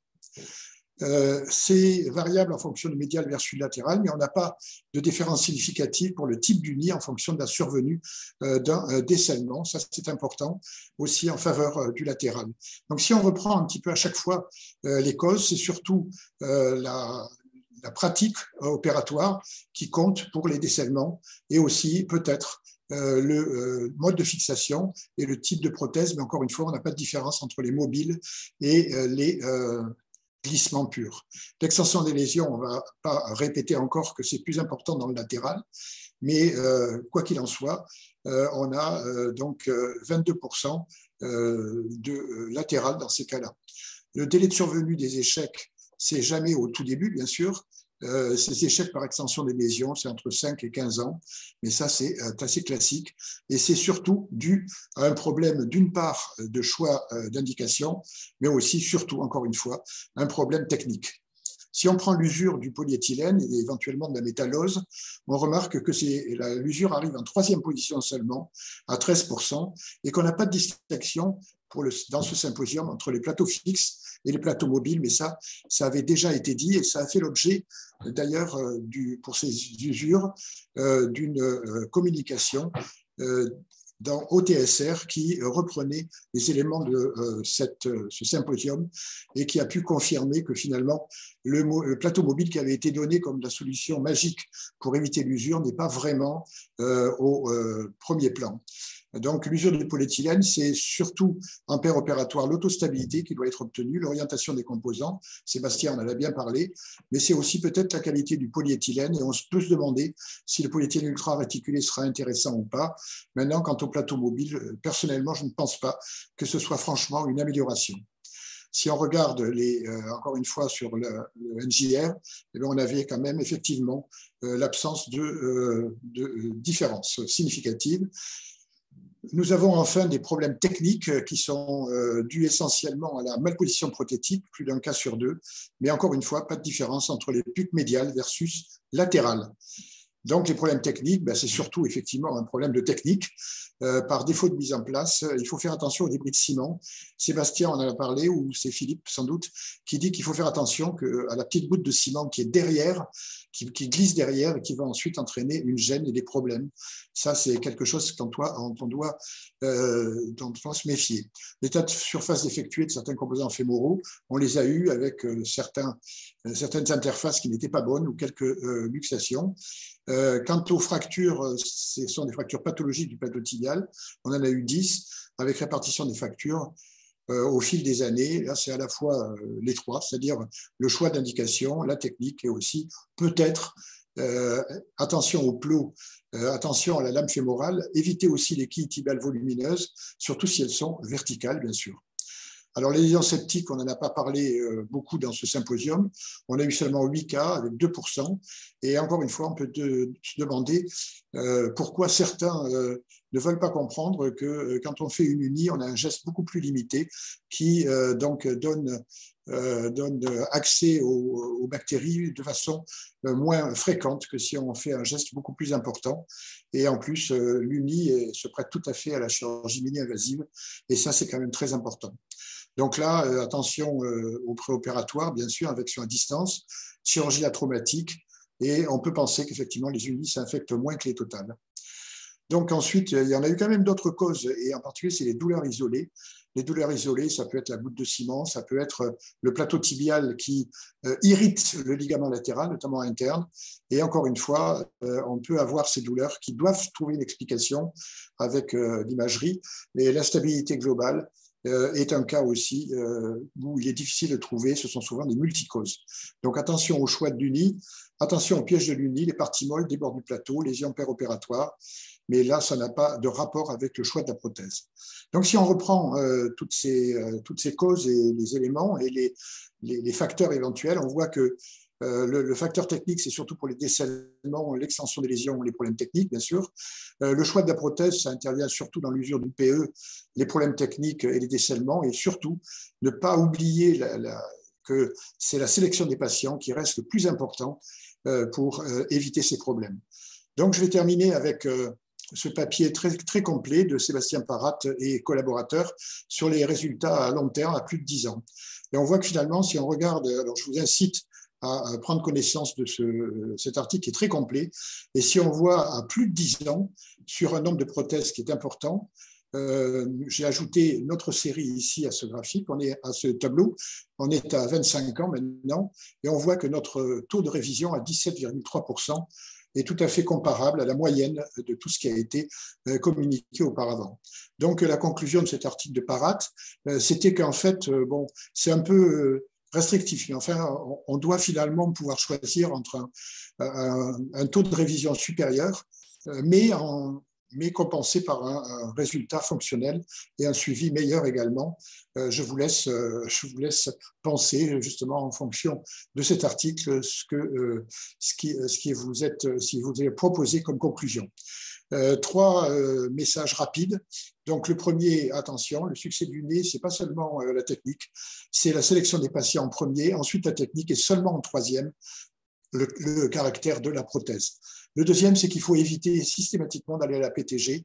Un genou après PTG n'est jamais un genou normal parce qu'il n'a plus de croisée et ça, c'est très important, surtout si on opère des sujets jeunes. Enfin, le troisième, c'est ne pas oublier que la survie pour décèlement, pour ostéolyse, eh bien, à plus de 20 ans, on arrive à des taux magnifiques de 99% qui n'ont rien à envier au taux des meilleures prothèses totales. Voilà, je termine cette conférence d'orthopédie en vous remerciant de m'avoir invité et en étant très heureux de m'être replongé dans tous ces résultats. Merci de votre attention. Merci, merci. C'était magnifique avec un sujet difficile, les complications. Bien entendu, tu as donné des chiffres qui paraissaient importants, mais c'était des pourcentages de complications. Et aussi, tu nous as montré de très jolies photos de femmes de Bruyères-en-Artois. Je vois ce qui t'entoure. Ce sont des fans. Oui, des fans. Frédéric, maintenant, tu vas nous montrer des cas cliniques qui vont illustrer. J'en ai quelques-uns aussi à montrer. On peut montrer une série de cas cliniques significatifs ou pas significatifs. On t'écoute. Et ensuite, tu vas diriger un débat. Tu vas tu vas donner quelques informations complémentaires qui te paraissent justes et poser des questions. Écoute, je te laisse faire. On part comme ça, Philippe. Alors, merci de m'avoir invité. Très belle communication de Sébastien Jean-Alain. Alors, en introduction, c'est vrai que je suis de Toulouse. Voilà, j'ai fait mes études jusqu'à 6e année Toulouse. J'ai fait mon premier semestre de résidanat à Foix. En gynécologie, chez Lucas, sa spécialité, c'est le prolapsus chez les gens qui me semblaient très vieux, qui maintenant sont plus jeunes que moi, en fait. Et à côté, dans le service d'orthopédie, il y avait un jeune interne qui s'appelle Sal de Gouzy et qui était chez Borde. Et il me faisait rêver, hein, moi, avec prolapsus, et je les voyais faire l'orthopédie. Ça a sûrement été un de mes choix de l'orthopédie vient de là. Ils m'ont fait rêver pendant ce temps que je ne rêvais pas dans ma spécialité où j'étais. Donc, il y avait dans la salle deux professeurs, puisque Sal de Gouzy est maintenant professeur de chirurgie infantile. Eh oui, on était ensemble la fois interne. Et puis le barbier, c'est le barbier qui m'a envoyé à Brest. Et je suis très content de ce chirurgien pédiatre spécialisé dans le handicap qui m'a conseillé d'aller sur Brest, voir chez Courtois. Et puis voilà, j'ai fait mon cursus là-bas chez Courtois. Donc vraiment, je dois tout à Toulouse, ma formation, et puis ma vie à Brest. Je dirais, voilà, mon évolution à Brest. Alors, quelques chiffres avant de commencer qui sont importants parce que vous ne les avez pas, mais c'est des chiffres. Là, on est en train de préparer un papier qui va faire référence parce qu'il n'y a pas d'autre papier, vous n'en aurez pas d'autres. Et c'est une étude très complexe à faire. C'est le LATIM, sous la direction d'Éric Stendel et ses chercheurs et les ingénieurs qui sont en train de le mettre au point, qui nous fait une photographie qu'est-ce que la PUC en France pendant les 10 dernières années. Donc ça, c'est très, très important. Vous ne l'aurez pas, vous ne pouvez pas le savoir. Donc, sachez que l'incidence dans les 10 dernières années, 2010-2019, parce que 2020, nous l'avons éliminé, on va dire 2009-2019, l'incidence a doublé en France. Contrairement à ce qu'on nous dit, l'incidence a doublé. Elle est passée de 12,7 pour 100 000 à 20 pour 100 000. Donc ça, c'est quand même un chiffre qu'il faut savoir. Donc, on est sur une bonne voie. Deuxième chiffre qui est fondamental, c'est elle a doublé en France, elle a explosé en Bretagne. 250% d'augmentation en Bretagne, 50% pour le reste de la France, 250% en Bretagne, nous sommes à 50 pour 100 000. Et en toute fierté, ces 50 pour 100 000 en Bretagne, c'est Brest. C'est Brest qui a poussé Lorient, Rennes, Nantes, ça y est, maintenant Tours s'y met aussi à rejoindre le champ de l'Uni et on en est particulièrement fiers. Et on espère que le reste de la France aussi, doucement, progressivement, va arriver à ces 50 pour 100 000. Pour ce qui nous semble, nous, raisonnable dans le futur, un taux d'indication peut-être entre 10-20% et pourquoi pas plus. Voilà, 30%, ça serait le rêve, mais je pense que ça sera le plus juste. Mais on en reviendra. Alors, j'ai mis quelques cas cliniques. J'espère que je vais arriver à partager mon écran. Donc, c'est les cas cliniques. Tu me dis, Philippe, est-ce que c'est bon? Partager. Voilà, bon. Et ça marche. Oh, tu lances ton diaporama. Alors, c'est des cas cliniques très simples qui ne sont pas là pour le… mais j'ai une barre, moi, voilà, qui sont là uniquement pour lancer la discussion et faire parler les experts. Donc, cette dame, passons sur son âge, on va dire 80 ans, particulièrement invalidée. Elle a mal sur le côté médial, d'accord. Voilà les radios qui vont faire sauter Philippe au plafond, parce que vous avez vu que le fabuleux cliché en Schuss est complètement loupé, mais bon, malgré tout, voilà. Alors, ma première question que j'aurais sur ce cas clinique, Sébastien, Philippe, Jean-Alain, vous l'avez dit, mais est-ce que vous demandez des clichés complémentaires? Mais dans les clichés complémentaires un petit peu, je dirais, à la norme, hors norme, est-ce que vous faites des clichés en stress, premièrement? Et deuxièmement, est-ce que la scintigraphie vous paraît être un examen de bonne aloi dans la prothèse, pour l'indication de prothèse unicompartimentale? Donc, moi, déjà, je dis qu'il me manque le défilé rotulien pour en savoir plus. Tu m'entends? Oui. Donc, un défilé rotulien tout simple qu'on peut faire à la consultation reste important. Oui. Et après, un cliché en stress, pourquoi pas, mais je ne le fais plus, moi, quand j'ai confiance dans le Schuss, on voit bien si le compartiment opposé est usé ou pas. Donc, je le faisais, je ne le fais plus. Qu'en pense? Moi, je suis d'accord. De façon standard, de façon en consultation, face profil, Schuss, vue axiale de rotule systématiquement. C'est ce qui me permet de poser une indication. Une fois que l'indication est posée, on refait des bilans avec une bille qui permet d'avoir une précision un petit peu sur la planification, une télémétrie et des clichés en stress. Les clichés en stress, ils sont assez intéressants pour analyser le compartiment opposé. De temps en temps, on peut être un peu surpris de découvrir des petits pincements externes méconnus sur les clichés en appui monopodal.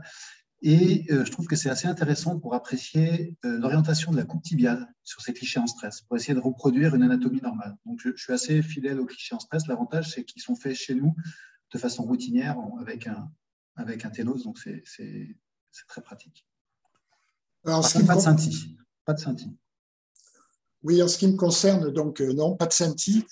Et je suis resté fidèle depuis toutes ces années aux clichés en stress qui me paraissent très importants, en plus du clichés en stress qui sont effectivement en position de Schuss d'une part, mais le stress en valgus varus forcé me paraît très important aussi quand on a une grande déformation pour savoir si cette déformation est réductible ou pas réductible.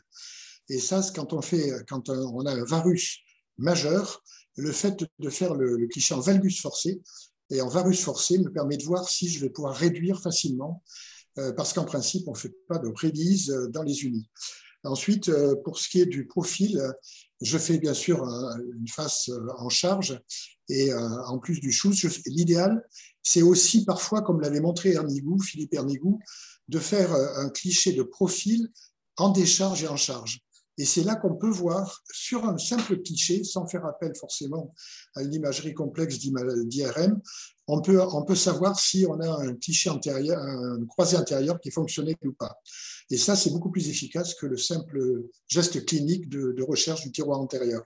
Donc, pour résumer, moi, je fais du valgus varus forcé et, si possible, je fais un profil en charge par rapport au profil en décharge pour voir si on a un glissement vers l'arrière du tibia.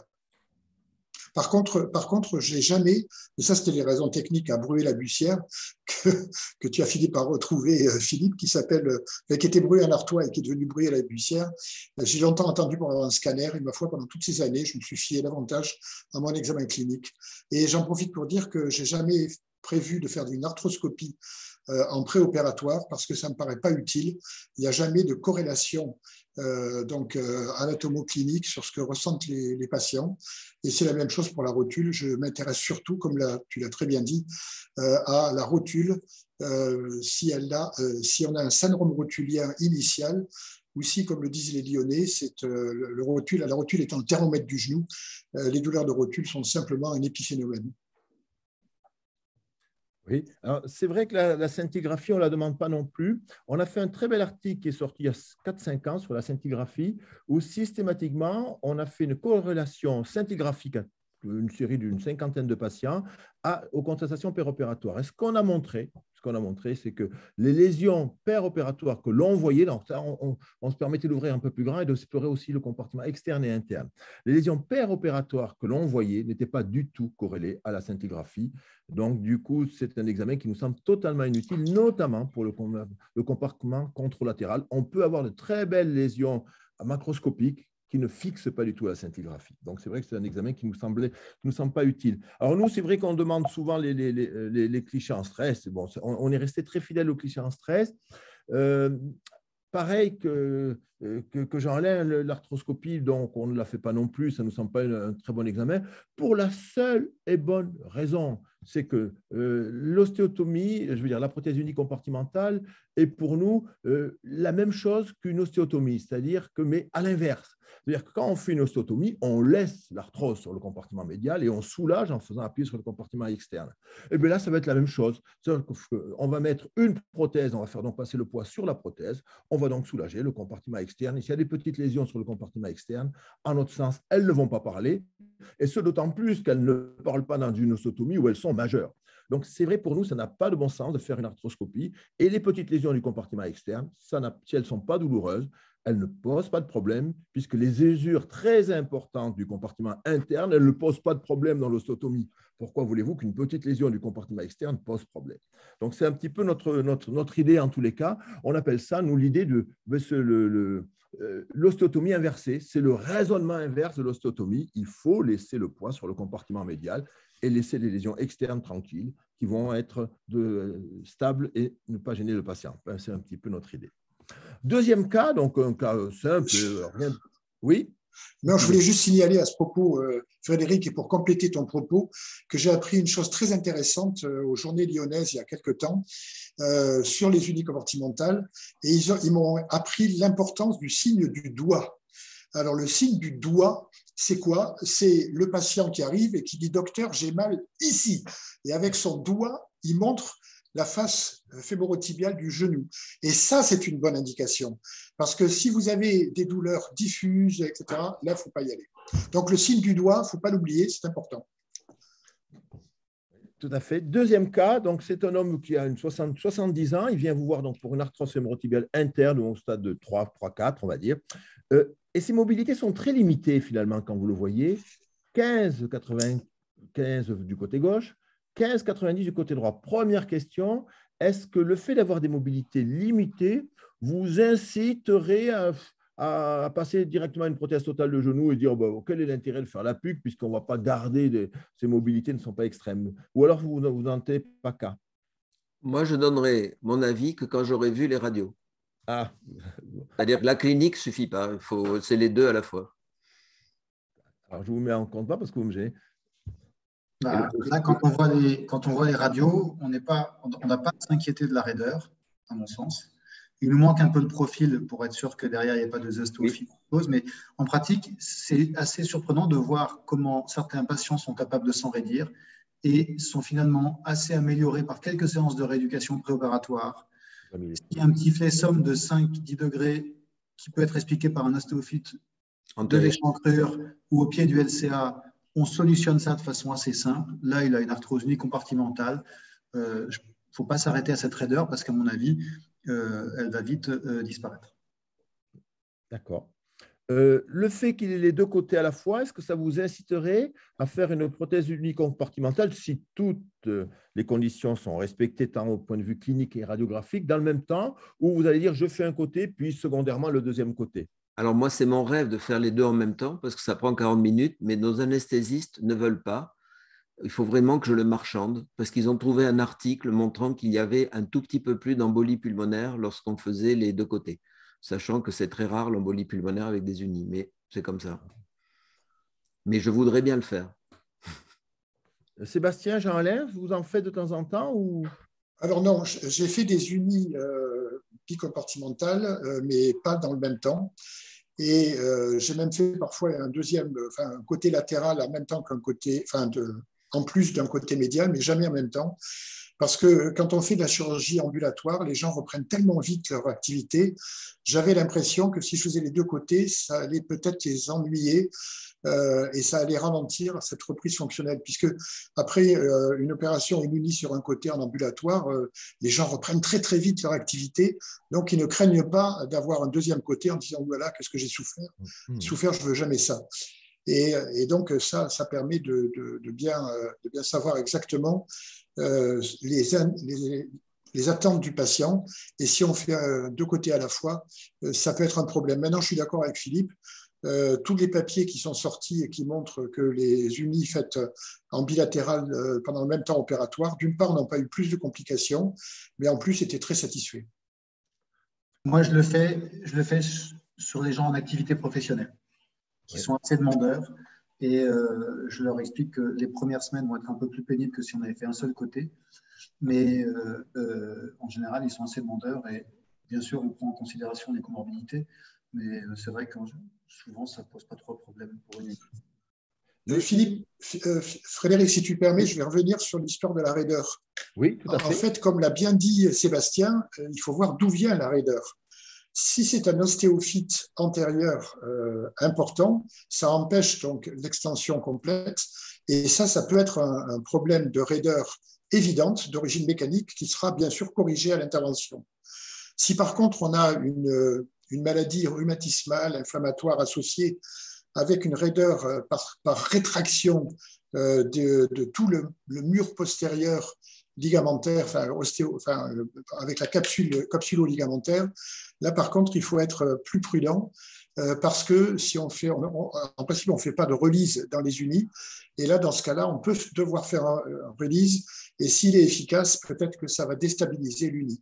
Donc, encore une fois, bien vérifier quelle est l'origine de la raideur. Et il faut bien sûr la vérifier aussi en péropératoire une fois qu'on a enlevé les ostéophytes, comme l'a dit Sébastien. Alors pour les prothèses unies compartimentales, excusez-moi, je cherche mes mots, je réfléchis en même temps. Donc bilatérales, alors c'est vrai qu'on a une belle série qui a été publiée dans le journal Arthroplastie en 2021 par Arnaud Clavé, suite à un travail dans le service. Et on a montré, en tous les cas, dans notre série, on a pu comparer cette série avec un groupe contrôle où on faisait qu'un côté, qu'on n'augmentait pas les complications. Voilà, dans tous les cas, chez nous, en tous les cas. Et c'est quand même une série qui a une certaine valeur. On n'augmente pas les complications, on n'augmente pas la consommation aussi dentalgique, c'était très important. On n'augmente pas non plus le saignement, ça paraît assez incroyable. Et la rééducation n'est pas beaucoup plus difficile qu'on fait 2 temps ou 1 temps. Donc, c'est vrai que nous sommes, et je vous conseille de lire ce journal Arthroplastie, nous sommes très partisans des prothèses unicompartimentales bilatérales. Ceci dit, je ne vais pas vous mentir, oui, dans la série, on doit avoir une embolie, oui, c'est vrai, on doit avoir 1 ou 2 phlébites. Attention, c'est une série de 250 patients toutefois, donc c'est quand même une énorme série, si je ne dis pas de bêtises, si je me souviens bien. Donc, on est assez partisans. Le problème qu'on a eu n'est pas tellement un problème avec les anesthésistes. On a réussi, puisque vraiment ça se passait très bien. Donc, quand vous en faites 1, 2, 3, au bout de 10, ils disent « Ok, j'ai compris ». On a des problèmes, nous, avec nos anesthésistes, parce qu'ils ne veulent pas faire les doubles PTH dans le même temps. Alors ça, par contre, ils sont toujours réticents, c'est un combat. Et le deuxième souci qu'on a eu, c'est avec les caisses. Alors, parlons simplement, une partie de cette activité de prothèse unicompartimentale bilatérale était de temps en temps sur mon activité libérale et les caisses ont refusé de payer. Donc, il a fallu qu'on entre en conflit au niveau des caisses pour avoir ce geste reconnu. Ils pensaient qu'on trichait, ils pensaient qu'on faisait 2 prothèses unicompartimentales dans le même genou. Ils ne voulaient pas accepter que ce soit des prothèses unicompartimentales sur les 2 genoux. Et ça a duré longtemps, et ça a duré plusieurs mois, cette discussion avec la caisse, l'envoi d'articles, leur expliquer qu'ils gagnaient des sous. On a même calculé la somme qu'ils faisaient en économie, en faisant une seule hospitalisation, plutôt que 2 hospitalisations. Voilà. Alors, bon, finalement, maintenant, ils ne nous embêtent plus de ce côté-là. La seule chose, on en voit souvent, pas tout le temps, nos patients, quand on fait les 2 côtés, en centre de rééducation, je ne vais pas vous mentir, on les renvoie rarement chez eux. On les renvoie rarement chez eux. Frédéric, oui. Pardon, excuse-moi, je t'ai coupé, excuse-moi. Ce que tu dis est tout à fait en accord avec un autre partisan des 2 prothèses unies en un temps, c'est Christophe Trojani. Christophe Trojani, qui est à Villefranche-sur-Mer et qui a beaucoup travaillé sur les 2 prothèses unies en un temps. Et je suis sûr que tu auras du plaisir à discuter avec lui parce que ses conclusions sont exactement similaires aux tiennes. Alors ici, pour vous montrer, de temps en temps, on fait des clichés en stress. Vous voyez, ça, c'est des clichés en stress, malheureusement, qui sont faits chez nous. Donc, il y a de très mauvaise qualité. Donc, c'est juste pour vous dire, si vous faites des clichés en stress, il faut que vous trouviez un bon laboratoire qui vous fait des clichés en stress. C'est difficile à faire, ce n'est pas facile à faire. Et quand vous l'avez, nous, on en a un en ville, on envoie tous nos patients là parce que c'est vraiment de la grande qualité. Sinon, ça peut être du n'importe quoi et ne vous amener sur rien. Donc ici, bon, je vous ai mis les radios, bon, c'est pas… Voilà. Non, et c'est vrai que enfin, nous, on est vraiment très partisans. Alors, une autre indication, donc un petit peu différente. Donc, c'est un patient qui a une 60aine d'années. On note dans ses antécédents, c'est ça qui est vraiment important, une fracture du fémur. Une fracture du fémur opérée. Ah, j'ai oublié d'enlever le nom du chirurgien. En 1979, je m'en excuse, vous verrez qu'il est retraité, il sera content. Voilà, avec un enclouage. Et puis, il vient vous voir, ce patient, avec cette arthrose unicompartimentale. Le reste des radios viendra, ne vous inquiétez pas. Est-ce que lorsqu'il y a une fracture du fémur avec potentiellement un trouble de rotation fémorale, est-ce que c'est pour vous une contre-indication? Est-ce que c'est pour vous une bonne indication? Faites-vous des examens complémentaires avant de mettre votre uni. Déjà, un trouble de rotation se voit déjà cliniquement par rapport au côté opposé. Et le problème est le même pour une prothèse totale du genou. C'est-à-dire, s'il y a un trouble de rotation, même une prothèse totale de genou posera des problèmes. Donc, ce n'est pas. Tu peux utiliser un navigateur, par exemple, pour Oui, une oui, prothèse totale de genou. oui. Bon. Tout va Je ne sais pas dépendre. quelle est l'importance du trouble de rotation. Est-ce qu'il y en a un ou pas? Oui, c'est ce que je voulais dire. Tout va dépendre en fait de la morphologie et si ce trouble de rotation donne des problèmes cliniques ou pas. Parce que contrairement à ce qu'on peut penser, c'est pas pareil, c'est pas le même problème pour une unie et pour une totale. Parce que pour une totale, comme vous remplacez le fémur, vous avez forcément par rapport à la ligne épicondylaire et par rapport aux axes en rotation, une modification parce que vous avez remplacé la totalité des compartiments du genou. Dans une unie compartimentale, c'est un seul compartiment et ça ne touche pas à la trochlée notamment. Donc, et ça c'est un terme qui n'a pas été indiqué par Sébastien, mais il l'a expliqué, c'est le système, c'est un terme qui a été très bien mis en évidence par Philippe Cartier, c'est l'autostabilité. Si vous avez une autostabilité en péropératoire, quand vous faites une flexion-extension, si votre prothèse ne bouge pas, eh bien, le trouble de rotation, et s'il n'y avait pas de problème avant, ben, il n'y aura pas de problème après. Et puis, j'ai pu lire ton texte, et pendant 25 ans, il a été ambulancier, et il allait très bien. Donc, ça veut dire que trouble de rotation ou pas, son genou ne le gênait pas tellement. Tout à fait, tout à fait. Sébastien? Non, il n'y a pas grand-chose d'autre à ajouter. Je pense qu'effectivement, ce que dit Philippe, avant toute chose, on se fie beaucoup de la clinique. Je pense c'est intéressant d'avoir parfois une vue axiale de rotule parce que le trouble de rotation peut parler sur la congruence fémoro-patellaire. Et je fais souvent des scanners pour constater les troubles de rotation. Il ne modifie pas ma pratique en fait parce que c'est des troubles de rotation qui ne sont pas très importants. Nous, on part avec l'idée qu'on s'en fout. Je m'excuse de vous le dire, on s'en fout. C'est-à-dire que le gars, il a mis 20 ans pour faire son arthrose sur trouble de rotation, il n'était pas gêné. On va lui mettre une puque et puis il l'usera. Ouais. Mais au moins, c'est simple, c'est facile à faire. On ne s'enquiquine pas avec une PTG qui deviendrait raide, avec des tensions ligamentaires qu'on n'aurait pas réussi à faire. Donc, vraiment, c'est le cadet de nos soucis. Au contraire, on trouve que c'est une bonne indication. Plus il y a un trouble de rotation, plus notre petite prothèse, ça va être facile pour le patient. Avec peut-être exactement une usure dans 10, 15, 20 ans. Mais que pensez-vous de cette idée que finalement, que la prothèse soit usée dans 15-20 ans, la belle affaire? Si on lui a offert 15-20 ans de fonctionnalité, de genou qui fléchit, de genou qui fait du sport, est-ce que ce n'est pas ça le plus important? Oui, surtout qu'il aura peut-être la chance de mourir jeune. Non, oui, il aura la chance d'avoir eu une prothèse metalback avec un plateau, avec un polyéthylène échangeable. Ça m'est arrivé dans plusieurs cas d'avoir donc un patient âgé qui a été bien pendant effectivement 15-20 ans et qui a des problèmes d'usure du polyéthylène.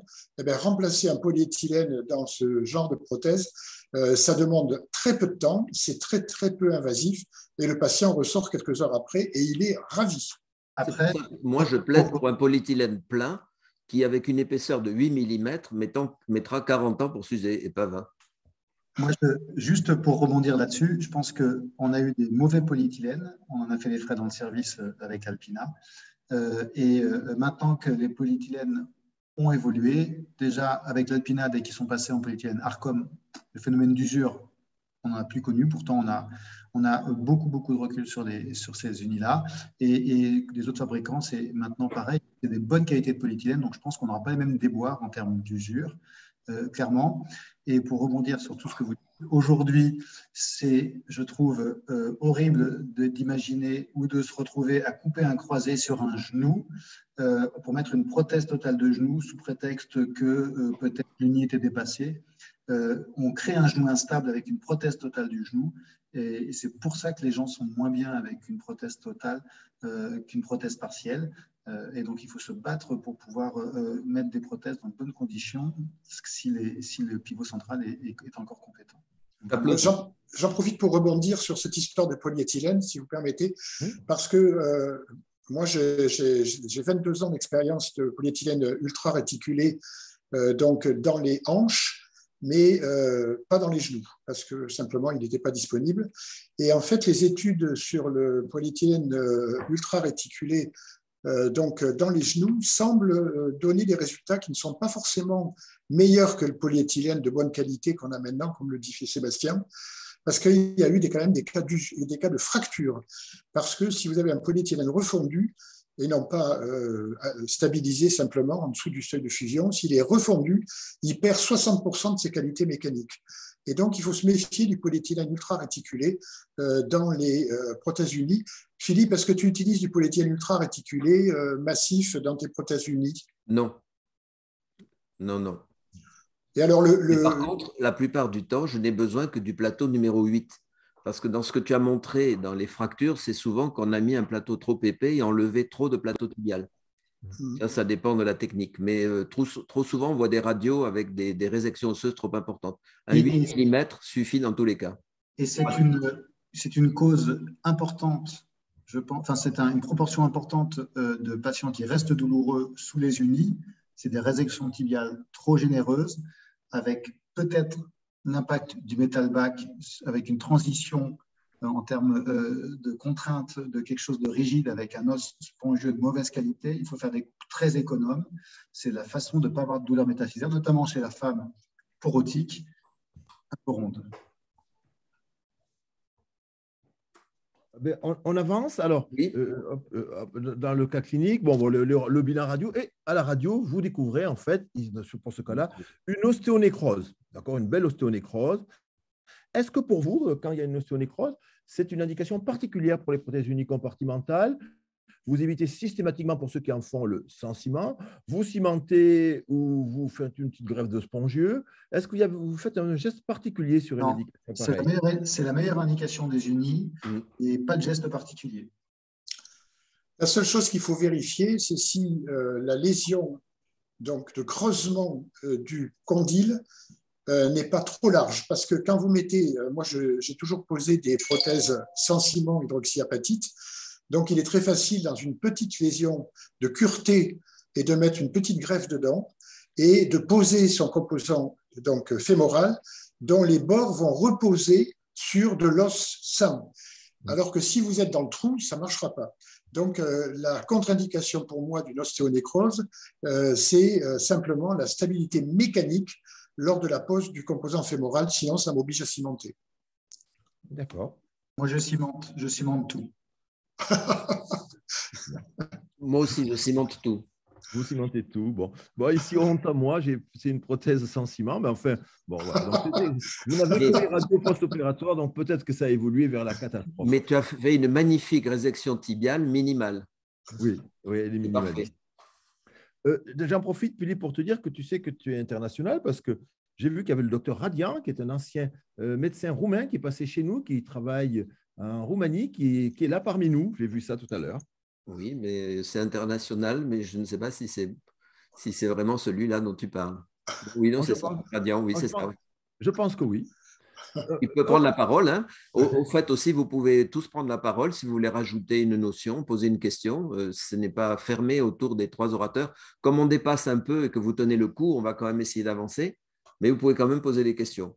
Ce sera filmé, vous pourrez le revoir. Ceux qui ne tiennent pas le coup peuvent partir. Et puis, vous regarderez la fin après, parce que nous, on va continuer, on s'amuse bien. Donc, autre cas clinique, on est un petit peu en dessous de 70 ans. En 2002, il a eu une ostéotomie à gauche. Et puis, il vient vous voir pour des douleurs de ce genou gauche qui vont en augmentant. Voilà. Donc, vous avez cette indication. Le patient est… Alors, malheureusement, je ne vous ai pas calculé l'axe. Allez, on va dire, entre 0 et 1 degré de valgus au grand maximum, on va dire, sur son ostéotomie, sur un stade 4. Quelle est votre proposition thérapeutique? Est-ce que vous demandez des… Celui-là, je ne le sens pas. Je ne le sens pas parce qu'il est normo-axé avec l'usure. Oui. Ce qui veut dire que s'il n'était pas usé, il serait hyper corrigé. Et on va partir sur l'usure du compartiment opposé. Je ne le sens pas bien, celui-là. Je ne lui mettrai pas une PUC. Comme ça, à prime abord. Oui, tout à fait. Non, mais en fait, on n'est pas obligé de mettre un plateau très épais non plus si on a un plateau minimum. Et ce qu'il faudra faire par contre, c'est enlever la vis qui est juste en dessous du plateau pour pas qu'elle vienne se télescoper avec la prothèse ou avec une vis ou avec la lame de la prothèse si elle est mise. Donc, non, moi, je ne reculerai pas, je pense. Mais par contre, je n'enlèverai pas systématiquement la plaque. Ça fait un geste supplémentaire. Ça fait… peut-être des saignements plus importants. Et donc, voilà. Donc, j'enlève les vis supérieures et je fais une prothèse en essayant de rester normo-axé. Sébastien, toi qui as montré les difficultés après ostéotomie. Moi, je pense que c'est une PUC difficile.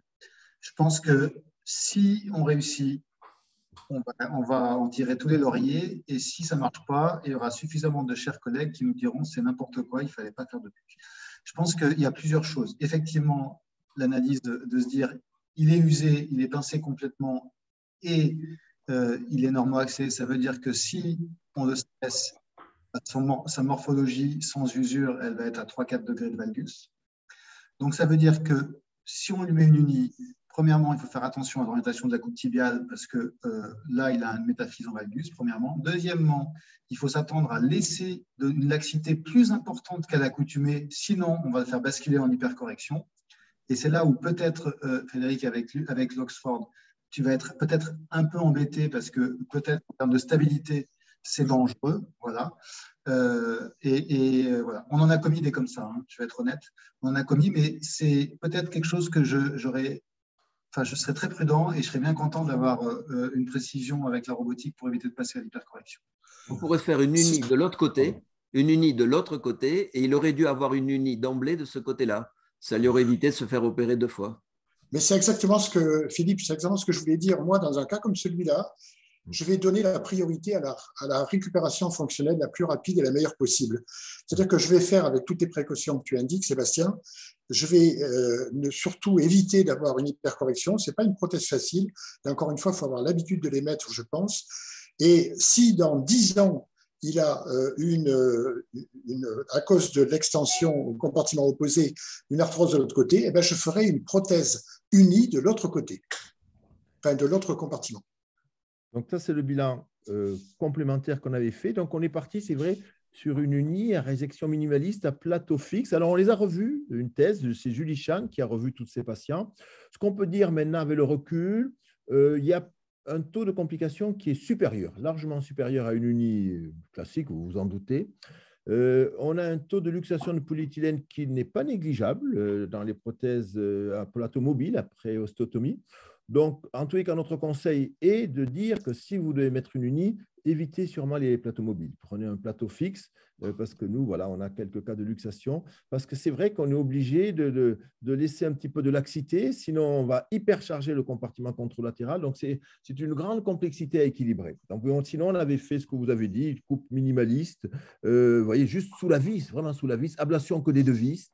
Et mise en place de la prothèse. Bon, là, ça a été un bon exemple, je crois, qui a très bien évolué, mais on a eu des exemples qui ont moins bien évolué. Juste un mot concernant justement ces plateaux mobiles. On a vu, premièrement, que les résultats étaient globalement les mêmes en plateau mobile qu'avec les plateaux fixes. On a vu aussi qu'au produit usure, ce n'est pas vraiment le problème non plus. Par contre, le problème des luxations du composant mobile, ça c'est un vrai problème. C'est la raison pour laquelle on ne peut pas en principe mettre une Oxford à plateau mobile en latéral. C'est comme ça, ils ont eu des catastrophes. Donc, s'ils ont une catastrophe du côté latéral et si du côté médial, on peut avoir aussi une catastrophe, c'est là qu'il faut bien choisir ses indications de plateau mobile. Oui, je vais dans ton sens, Jean-Alain. C'est 7% de luxation et de plateau mobile sur les compartiments latéraux, puisqu'on est obligé de laisser la laxité latérale. Donc, en laissant la laxité latérale, vous laissiez un petit jeu et le patin pouvait en profiter. Donc, ils ont sorti un concept de plateau ADOM, donc qu'on a posé pendant 5-6 ans, le plateau ADOM. Donc, le plateau tibial était donc convexe et vous avez donc une double concavité sur le polyéthylène qui s'appliquait sur la convexité du fémur et du tibia. Malheureusement, on a eu un cas ou 2 de luxation, pas facile à mettre, difficile à mettre le polyéthylène. Donc, en France, ils ont préféré l'arrêter. Donc, carrément, ils l'ont arrêté depuis 1 an, maintenant ou quelques mois. Et ils sont remplacés pour le plateau externe sur un plateau fixe, de nouveau Oxford. Ils ont arrêté donc de vendre le plateau mobile et même le plateau mobile ADOM pour la prothèse Oxford. Ils sont remplacés sur un plateau fixe. Très difficile à équilibrer, possible, mais difficile, bien entendu. Quelques autres exemples. Tu devrais nous les passer vite maintenant. Tu nous montres tes exemples. Je vous en montrerai quelques-uns. On discute un peu, puis il faudra les laisser manger après. Alors, voilà, mais oui, tu as raison. Traite-les toi-même. Fais toi-même les commentaires. Alors ici, une PUC, voilà, une PUC externe. Donc, les PUC externes, chez nous, ne nous donnent peut-être pas toujours les résultats aussi bons que la PUC interne, alors qu'il est écrit partout que c'est excellent. C'est là où on a peut-être le plus de reprises, je trouve. Séquelles de luxation congénitale de hanche, une hanche enraidie au-dessus. Donc, c'est vrai que la PUC peut, là aussi, quand on a des problèmes de hanche sous-jacente, permettre de se sortir de situations délicates, voilà, sans être obligé d'avoir voilà, de résoudre d'autres problèmes sous-jacents. Et tout en laissant la hanche telle qu'elle est. Voilà. Donc là, on avait mis une PUC qu'on avait vérifiée, donc une PUC externe dans ce cas-là. Donc, c'est toute la difficulté. Il faut laisser le plateau externe. Alors, sûrement une taille un peu grande. Mais vous voyez, je vous ai mis les radios 3-4 ans après. Bon, ça se tient, ça reste stable. Et le résultat est tout à fait convenable pour cette dame qui avait été une multi-opérée. Un dernier exemple, c'était celui-là, avant de passer au nain. Il va nous présenter l'histoire du nain, je pense, Philippe, qui est extraordinaire. Donc... Elle a évolué en plus, tu verras. Continue. Non, bon, je pense que c'est pire. Donc, bon, je vais passer parce que celui-là ressemble beaucoup au nain. Donc, c'est une PUC sur luxation avec lésion du ligament croisé antérieur. C'était un petit peu pour vous faire discuter. Donc, si vous demandiez des clichés en tiroir ou pas, bien entendu. Si vous faisiez dans le même temps une IRM lorsque vous pensiez qu'il y avait une lésion du ligament croisé antérieur, associé à une arthrose fémorotibiale interne. Et puis, quel style de ligamentoplastie vous faites? Bon, là, c'est un 4 faisceaux, mais bon, court, voilà, donc mais tout est possible. Mais c'est vrai que là, on associe souvent PUC et nous, quand on fait ligament croisé antérieur. Alors, attention, ce n'est pas du tout pour réduire la subluxation antérieure, qui est souvent chronique et ancienne. Vous le voyez, d'ailleurs, là, on a 3 ans de recul. C'est pour la maintenir, parce que nous avons un petit plateau mobile, donc il ne faut pas non plus qu'avec le temps, la subluxation antérieure se continue. Donc, c'est pour ça qu'on faisait, voilà, qu'on refait le ligament. C'est pour maintenir cette subluxation antérieure, mais sûrement pas pour la guérir. Et par contre, quand il y a une très grande instabilité, avec des ressauts, ça ne nous semble pas du tout une bonne indication. On ne fait pas là. On fait pas. C'est courageux de mettre un plateau mobile en reconstruisant le croisé. Oui, c'est d'autant plus courageux que Oxford met des plateaux fixes maintenant dans la maison mère. Mais bon, on était jusqu'au boutiste, on y croyait beaucoup à l'époque, et maintenant, toi, on mettrait des plateaux fixes, aussi bien sur l'arthrose externe que sur les PUC plus LCH. Voilà, je te rejoins à 100%. Et un petit peu de publicité sur le livre de Arnaud voilà, que vous pouvez trouver, qui est un succès puisqu'il vient d'être traduit par Springer en anglais et par les Japonais. Alors, les Japonais, pour nous, c'est un succès puisque je crois qu'il y a plus de 30 ou 40 000 orthopédistes japonais. Voilà, je laisse la parole, Philippe, je te redonne la main. La mode maintenant la mode est au russe maintenant. Il faut que tu le traduises en russe. Je vais le traduire en russe. Mais pour les Japonais, c'était un succès parce que les Japonais ne voulaient pas au début, parce qu'ils disent que non, ils veulent faire que de l'ossotomie au Japon. Et au cours de l'année passée, ils ont changé. Ils nous ont dit, écoutez, on va lancer la PUC. Et donc, c'est un choix politique qu'ils ont fait là. Donc, je dis ça à nos partenaires. Le Japon veut peut-être s'ouvrir à la PUC. Bon, pour terminer, je vais vous montrer rapidement des cas cliniques, mais sans discussion. Je vais tous vous remercier parce que j'ai trouvé que c'était très intéressant, ce qui fait que le temps a passé. C'est un intérêt de ces visioconférences, c'est que nous pouvons parler autant qu'on veut. Il n'y a pas un endroit où on te laisse discuter aussi longtemps. Même une leçon enseignement de la Softcode, c'est terminé en 3 quarts d'heure. Là, nous avons pu parler, développer le sujet. En fait, on n'a fait que l'effleurer, mais enfin, tant pis. C'est l'intérêt de ces visioconférences de ne pas être limité. Donc, je vous montre vite quelques cas cliniques. Donc, un cas traumato. Et vous voyez ici, nous ne sommes qu'à 2 ans de cette fracture complexe du plateau latéral. Et malgré la mauvaise apparence osseuse, on a pu mettre une prothèse avec un très bon résultat. Un autre cas du même type qui nous a été montré tout à l'heure, donc cette fracture séparation-enfoncement avec une grande perte de substance osseuse qui a été synthésée et vous voyez que la perte n'a pas été bien corrigée et comme cela a été dit, une PUC avec un renforcement par une vis et d'ailleurs on croit qu'il y a une grande perte mais quand on a fait la résection du plateau, elle n'est pas si importante que ça la perte et donc on peut continuer. Là, celui-ci, c'est manifestement une indication de prothèse totale de genou, puisqu'on a l'impression qu'il y a une arthrose fémoro-patellaire, que le genou a un énorme défaut d'axe. Eh bien, en fait, si on analyse bien, il n'a aucune douleur de rotule. Et puis, sur le cliché en stress, il se corrige. Et vous voyez, une fois qu'on a mis une PUC, c'est beaucoup moins alarmant. Donc, il ne faut pas, au premier coup d'œil, dire, tiens, cette radio, c'est évident, c'est une prothèse totale de genou. Alors, celui-ci, c'est un malade avec un clou rompu. Donc, je vous mets au défi de sortir ce clou facilement. Et quand même, il descend très bas. Et donc, heureusement qu'on a pu lui mettre une PUC et pas une prothèse totale de genou, parce que ça n'aurait pas été plus facile que ça. Mais avec la navigation, c'est possible. Là, c'est vous montrer l'histoire du varus lié à l'usure. Et vous voyez, il a 11 degrés. mais une fois avec une usure qui paraît importante, mais une fois qu'on lui a mis une puque, il est normocorrigé. Donc c'est 11 degrés, c'était de l'usure. Et donc c'est important à analyser. Pareil, bon, la ménisectomie à l'origine, je passe vite parce que ça c'était pour vous montrer le fait qu'on n'a pas besoin d'atteindre le tendon quadricipital et qu'on peut parfaitement passer sous le vaste latéral ou médial pour faire cette opération, mais je vous ai déjà montré tout à l'heure, donc ça je le passe. Et nous arrivons au cas clinique unique au monde que je vais vous montrer. Alors, il a plusieurs caractéristiques. D'abord, cet homme est petit, 1,38 m, mais c'est un nain harmonieux, c'est-à-dire que ce n'est pas mimimati. Et donc, il est moniteur de ski, il est même entraîneur dans l'équipe de France pour les sauts périlleux sur les tremplins, pour les plus jeunes. Et donc, il est quand même un métier à risque. Vous voyez qu'il a déjà eu une fracture du fémur dans son enfance, dans son parcours. Il a eu un traumatisme du genou gauche qui a nécessité une ménisectomie latérale et une ligamentoplastie à droite. Donc, tout ça, c'est les sauts. C'est quand même un skieur à risque. Donc, ça a tenu pas mal. Et puis, vous voyez, il revient avec des arthroses fémorotibiales latérales. Et la question se pose, il a d'un côté, il n'a plus de ligament et de l'autre, il a une ligamentoplastie à droite, de lui faire une prothèse totale. Mais il est très petit et il n'est pas si âgé que ça, là, je crois qu'il a 45 ans, et il veut, même moins de 40, il veut absolument continuer à faire ses sauts et à entraîner au ski. Donc, on lui a fait une unicompartimentale des deux côtés. Et on le retrouve, entre-temps, il se passe 10 ans. 10 ans plus tard, il retombe au cours d'une acrobatie, il se fait une entorse du genou gauche, et là, on ne lui a pas remplacé le ligament. Il a repris le travail la saison suivante et il skie aussi bien, ça ne lui pose pas de problème. Nous nous retrouvons à 18 ans. Et là, il use le compartiment fémorotibial médial des deux côtés. Il a mal, il veut une autre prothèse. Vous voyez ici en shoes. Eh bien, pourquoi pas, on lui fait les prothèses bilatérales, on lui conserve son pivot central à droite puisqu'il était greffé, à gauche, il n'a pas de croisée. Et puis, ça évolue parce que c'est des deux côtés. Donc, pour l'instant, il a 4 unis, cet homme. Et après, il a mal à la rotule. Alors, je lui ai fait des prothèses fémoro-patellaires. Et donc, il a 6 unis. Donc, et là, il va très, très bien. Il skie, il est très content. Et donc, c'est un patient qui voilà à quoi ça ressemble, les radios. Et donc, avec 6 unis, il skie très bien.